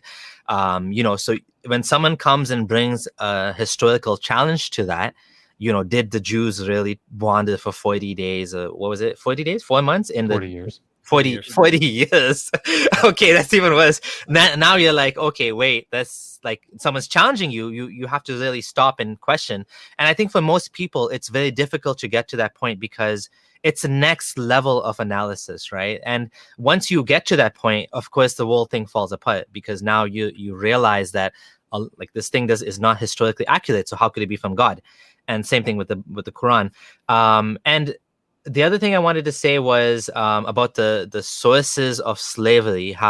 The reason I found that so interesting is because in Islam as well, Muhammad also made the same restriction that many Muslims even don't know this, that you're not allowed to kidnap free people and make them slaves, but you are allowed to buy and sell slaves. So you're allowed to get world captives. World captives are the majority of. I didn't know about the debt slaves. That's interesting. I'm curious if Islam allows that type of slavery too. My guess is probably yes. Yeah, I would see. I don't see why they wouldn't allow that. Yeah. And the question I had for you when you brought up the law of Hammurabi, actually one more thing I wanted to, because this, oh my God, you got a couple super chats. Go ahead and get those up. So much. This thing is going so quickly that I can't even keep up. So one of the comments I wanted to highlight, which I might have lost it now, is Rilo was saying, why don't your guests bring up references? And I wanted to highlight that because it's so funny that you guys are bringing up the references before he's even putting them. Like you already know all the references and you know the counters too. Like, yeah, they're gonna quote Timothy, whatever, and then in the chat it's like Timothy. It's like, yeah, of course you have the references. Like, we don't have time to read, Dr. Josh's whole book right now. If you want, I can start right now. Actually, we don't have time. Seth already did that. Sorry. Yeah, the point of this conversation is not to exhaustively list every single reference, because that'll be boring. Most people don't need that level of. This is not that type of conversation. We're just doing very high level, quick fire, rapid fire, whatever you want to call it. Going through some of the points, and for people that are interested, these are the references. This is you can get the book. You can go into more detail on it. But for the majority of people, I deal pretty extensively with the book of Galatians. The big verse that you want to talk about is Galatians 3:28. I see you there, Galatians 5:1. There's neither free nor slave nor male nor female. Yeah. You have to. What Paul is dealing with is the spiritual aspect of someone who is in Christ. Okay. Because he in Galatians, let's go ahead and get this clear, is seeing the Torah, the circumcision, as a restriction, as some type of stumbling block that is causing you to not be in Christ. There's this problem with the people who are opposing the Galatian church are trying to enforce on the Galatians, as well as other audience, to be circumcised, to be part of Christ. And he's saying, no, before the law, before Torah, Abraham was righteous by believing, having faith. He wasn't even circumcised yet. So his whole point is circumcision is, in a sense, a metaphorical slavery to these people who don't need it. It's irrelevant. And then in chapter 5, he says, cut the whole thing off. If you're going to circumcise the tip, and this is literally coming from Paul, cut your whole penis off. That's Paul's argument. He's so upset in Galatians. So anyway, we could get into that in a whole different. But do you know the context, Derek? I have no clue what I'm talking about. I have no clue. And I'm not even bringing up references. And by the way, I do appreciate Rilo.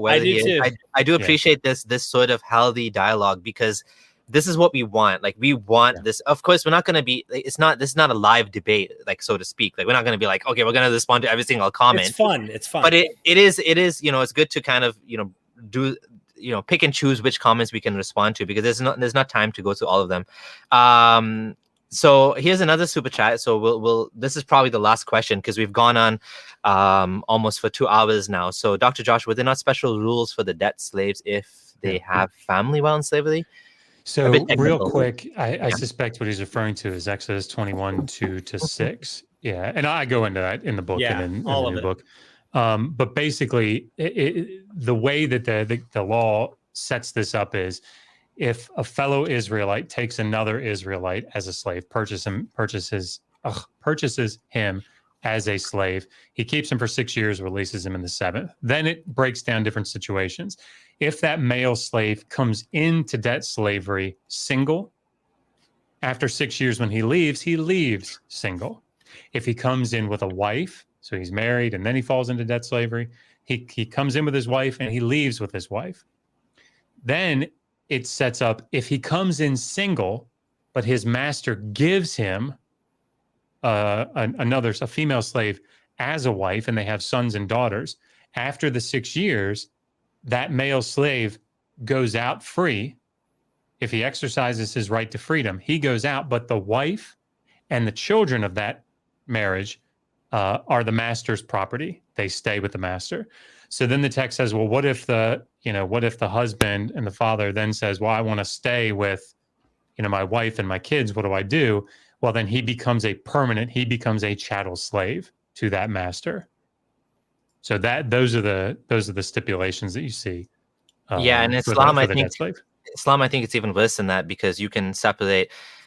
There's no rule that a husband and wife, even if you're married, once you take a slave, she's no longer married to a husband. She becomes like your property, and you can split them up. There's no rules.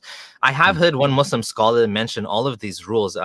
You can't do this. I have no idea where he came up with these rules, because the hadith, the rulings of Muhammad didn't say anything like, there's no rules like this. In fact, you see in the Quran and the Seerah, the life of Muhammad, that the Muslim followers of Muhammad, his companions, they were even troubled by the fact that they're allowed to sleep with this woman that's actually married to someone else, his slave. And so they asked Muhammad about it. They're like, can we do this? Like, she's met, and the Quran says there's no harm. She's now your property, and you don't have to feel any guilt. So, this is kind of one of the worst parts of religious dogma, is when you take it at such a level that, you believe God is allowing you to do these things. And this is, I think, the reason why we're bringing this up and we're emphasizing this, just to show people that, how is this a source of, absolute or objective or even, morality? Like, where's the morality in this? If you take this as a source of morality, what type of world would we live in? Like you said, the early church fathers, they had no problem with slavery. And that's bizarre to me. I think many modern Christians would have a problem with that, would they not? Because from their perspective, Jesus is all about freeing slaves, right? Kind of like Muslims. Real quick, I wanted to say something in light of this whole, there's neither male nor female. That context, I do think he's mentioning slaves as actual slaves, right? But he's talking about classes. And Paul's entire point isn't, you're not a slave anymore. No, he's saying, whether you're a female, whether you're a male, whether you're a slave, whether you're free, whether you're a Jew, whether you're a Gentile, it doesn't matter in Christ. We are all one in the body of Christ. He's not abolishing slavery. He's not saying, listen, if you think you're free, you're not really free anymore either, by the way. I mean, and if you think you're a slave, you're not a slave. Yeah.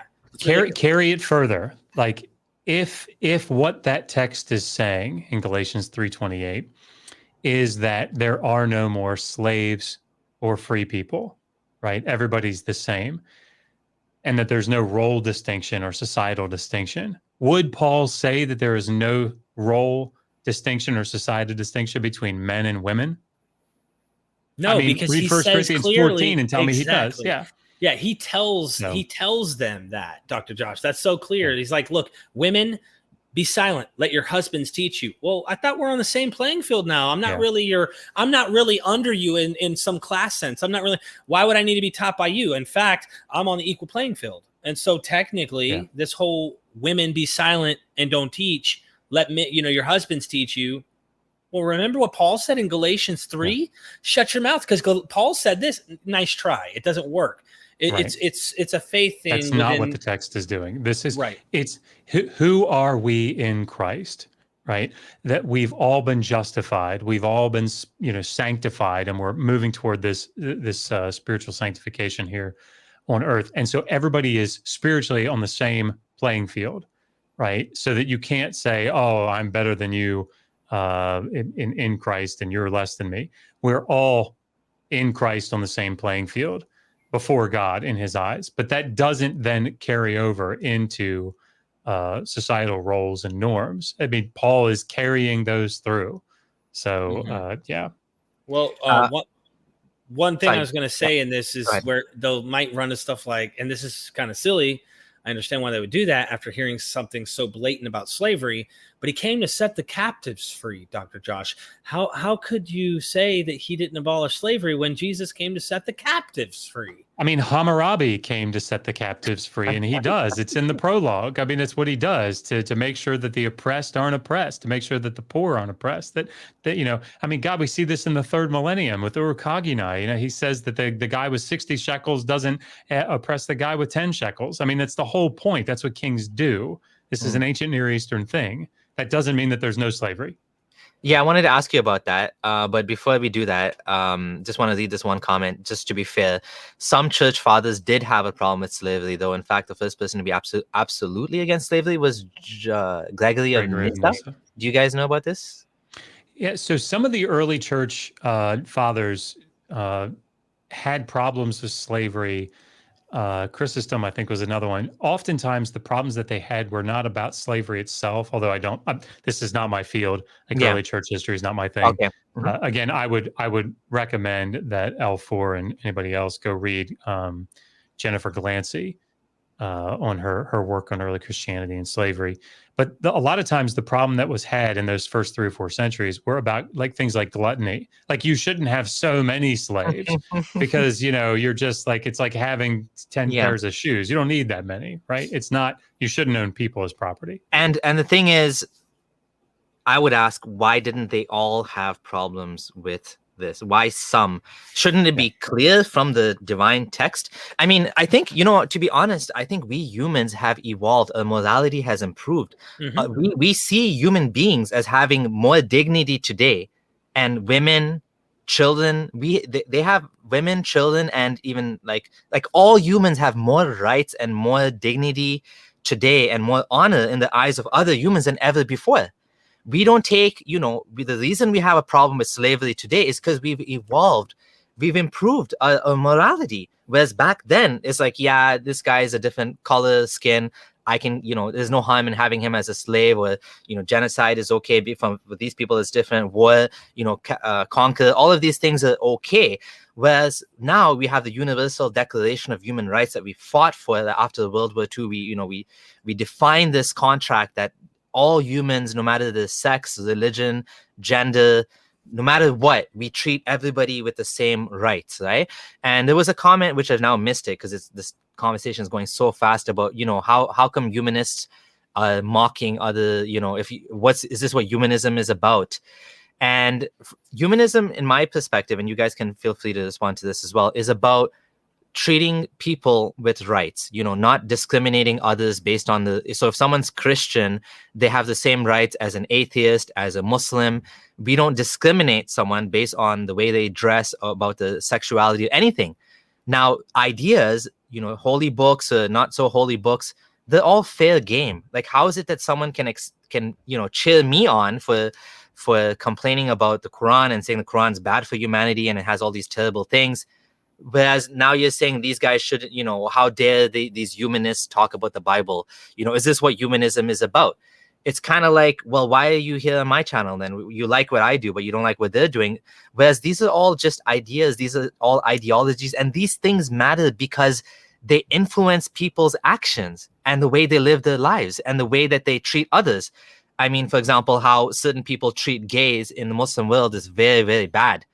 Because of the religious teachings and for no other reason, right? And thank you, Zamunira, for the super stickers.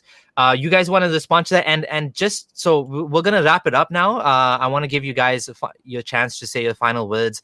Do check out Myth Vision, the channel. Subscribe; it's down there. Check out Dr. Josh's channel, Digital Hammurabi. Sorry, before you do your final comments, I want to ask you, Dr. Josh, because I think there's a very important reason for this. Why did you call your channel Digital Hammurabi? What is it? Who is Hammurabi, and why is he so important? Yeah, Hammurabi was a king of the Old Babylonian period, the first dynasty of Babylon. He ruled right around the middle of the 18th century. And I mean, he's incredibly important because, first of all, because he's one of the more famous kings. And that's probably one of the bigger motivations for utilizing him. And we could have called it digital shulgi or something, but not many people know shulgi. Yeah. But, Hammurabi is one of he establishes that first dynasty at Babylon. Of course, he has the incredibly famous Law Code of Hammurabi, or the Law Collection of Hammurabi. So he's very well known. And of course, those things that he in that law code influence, sometimes people argue directly, things that we see in the biblical law codes or the law collections. So, I mean, highly influential. He was one of the first centralizing people in the second millennium, centralizing kings. I mean, he did some pretty cool stuff. But yeah, we really liked him. Actually, it was Megan's idea because she and what we're trying to do with Digital and Hammurabi is trying to bring the ancient Near East and the digital humanities, sort of together in our channel, so that somebody who wants to know about the ancient world and is well versed in like most of us are in the digital age, can find application and accessibility to something ancient like Hammurabi. Yeah, and this comment is actually getting to the point I was trying to make, which was basic moral concepts and codes are ubiquitous and found across many cultures. They're no more exclusive to Christianity than they are to modern philosophy. Don't a lot of Christians make these claims that Jesus is the first one who came up with the golden rule? And so the codes of Hammurabi and others are actually big counterexamples to this, aren't they? Yeah, I mean, there are definitely things that I would say that the most useful thing about these ancient law collections, like the laws of Ornamu, or even the older laws of Urukagina, or Lipit Ishtar, or Eshnuna, Middle Syrian laws, New Babylonian laws, and of course the laws of Hammurabi, any of these things, is that they show that, amongst other things, there is sort of a broad common legal tradition and legal rationale that stands behind these cultures in the ancient Near East. And people like Raymond Westbrook have been arguing this stuff for a while.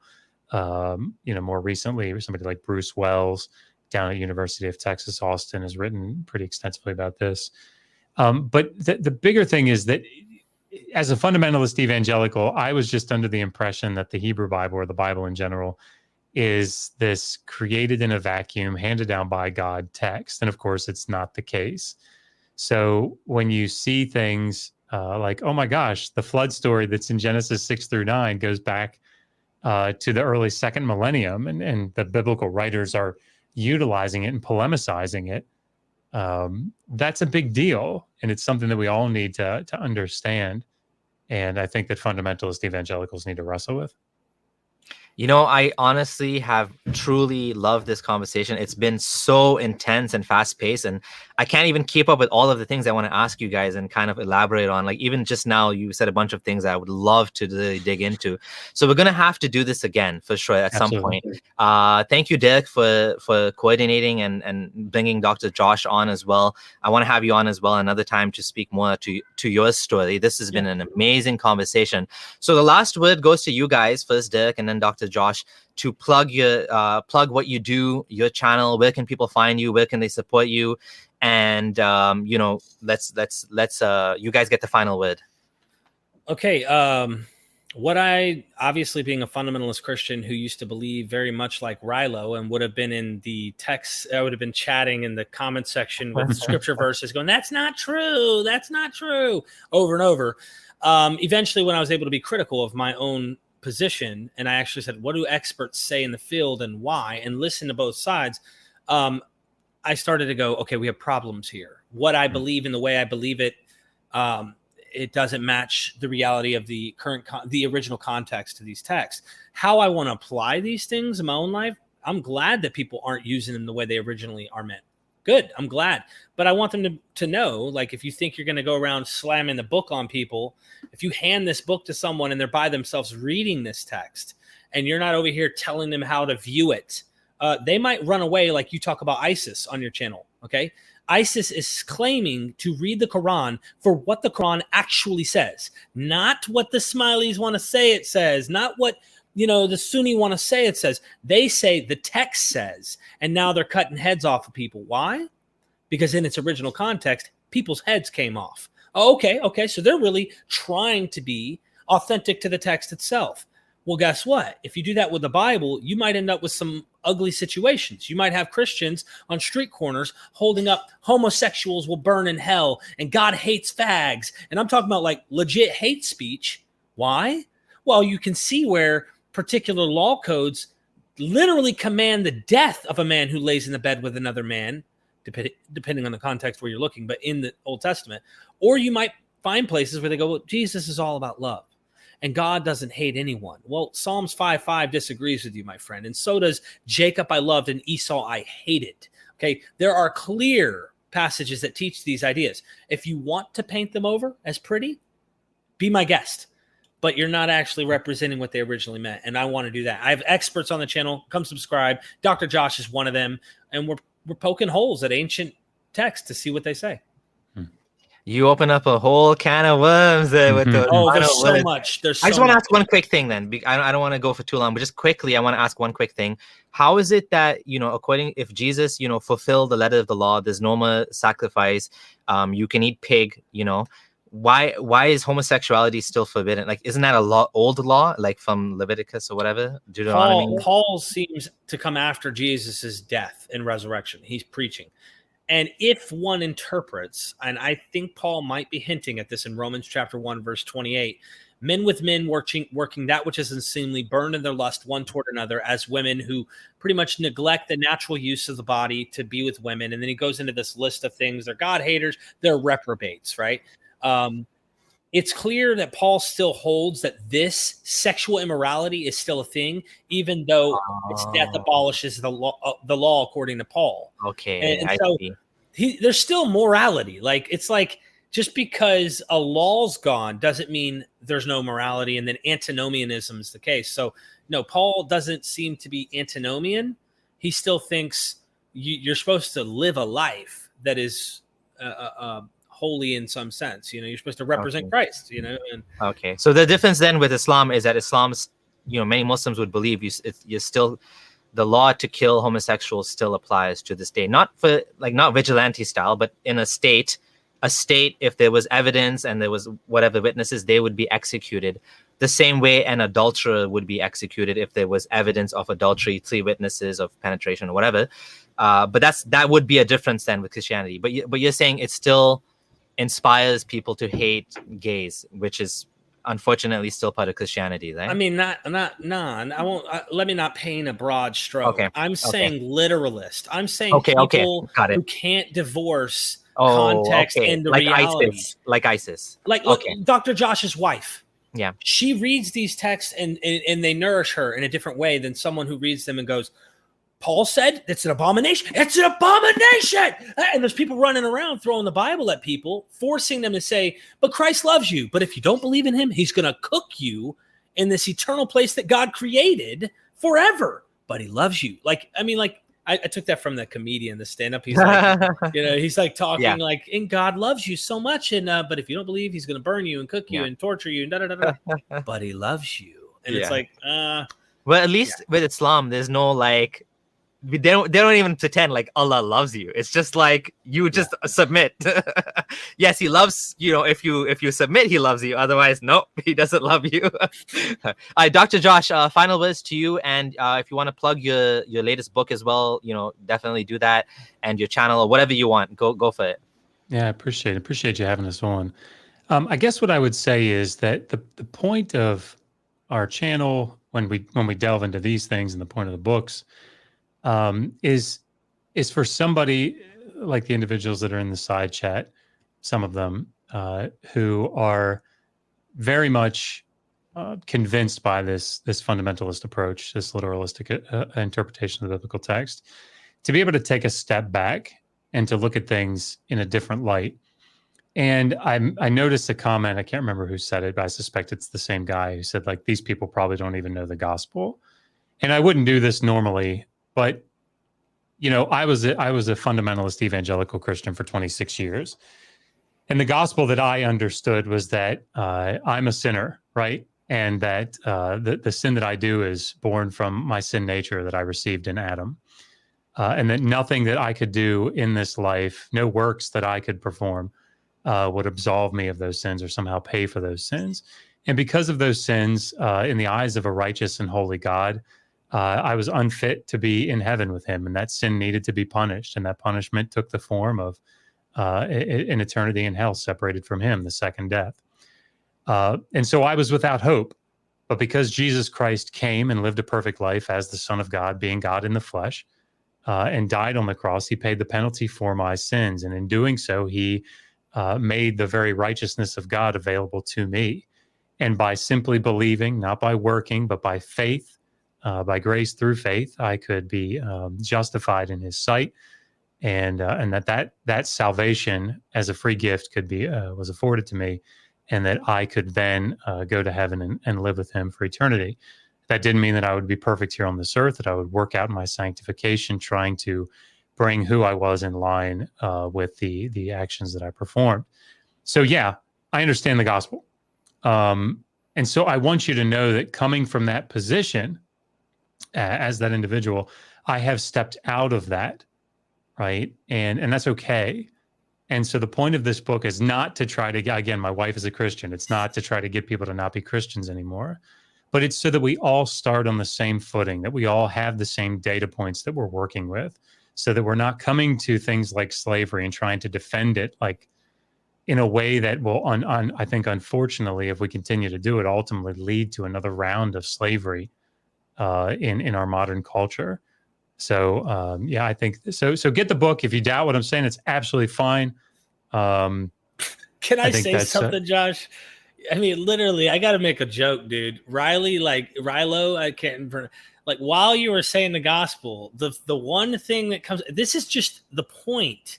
Nothing will make him happy from our lips. There's nothing you could say. It doesn't matter if you tote every word. You can quote John 3:16. For God so loved the world, he gave his only begotten son, that whosoever believeth in him shall not perish, but have everlasting life. Okay. I had to quote that to get extra Halloween candy on October the 31st at many of the houses in my own neighborhood. I'm not kidding. What? And when I would, they said you can take two hands, not one, like all the other kids. If you can quote that verse, you can take both hands and you get as much candy as you want. It's amazing how much, like, you can say the gospel, but you didn't quote a Bible verse, and you didn't say John 3:16, and you didn't actually say, get out of here with that. And another thing, Ziggy, look, I'm already dating someone. You can get off my, you know what? Okay. So anyways. So Dr. Josh, so yeah, I do recommend everyone check out your book and Digital Hammurabi. That's where's the best place to find you guys? I guess Twitter. Yeah, I'm on Twitter, DJ Hammurabi1. I think if you just go to Amazon and type in Joshua Bowen, all of the books and the links and all that stuff, I think you can probably find it all there. Awesome. You guys, this is the best book right now out. I'm not even kidding you. He's working on volume 2. It's on Audible too. If you, for some reason, can't read, like, papers, difficult for you guys to read, there's a wonderful man who actually reads it. And he was a news anchor. Seth Andrews was a news anchor. So his voice is that kind of like angelic, deep. And then you got Seth Andrews to read it. Oh, that's cool. Yes. He volunteered. Oh, he offered. Yeah. Nice. That's great. Amazing. All right. So that's the end of it, guys. Thank you for your time. Honestly, it went, the 2 hours just went like that. Like, I thought, 1 hour and 90 minutes will be the cutoff, but it just, boom. It's just like, I think we could have gone for like 4 hours with all of the knowledge and, perspective that you're bringing to this channel. And, there's a good turnout as well. I do want to recommend again, everyone who is not subscribed. This is my new channel, Friendly Exmuslim. The old channel had a lot more subscribers, but I lost a lot with the demonetization. So please do subscribe to the new channel so I can get back to 60,000 and even more than that. I'm hoping to keep this going. Thank you everyone who made a super chat. Thank you all my patrons. Thank you to the mods, Beej, John, everyone else that's in there as well. I'm not gonna be able to mention everyone's name, but thank you everyone, and we'll have another one soon. It'll be great. We'll talk about something else, and do check out the guest channels as well. And appreciate all you guys and girls, and stay safe and take care. Bye.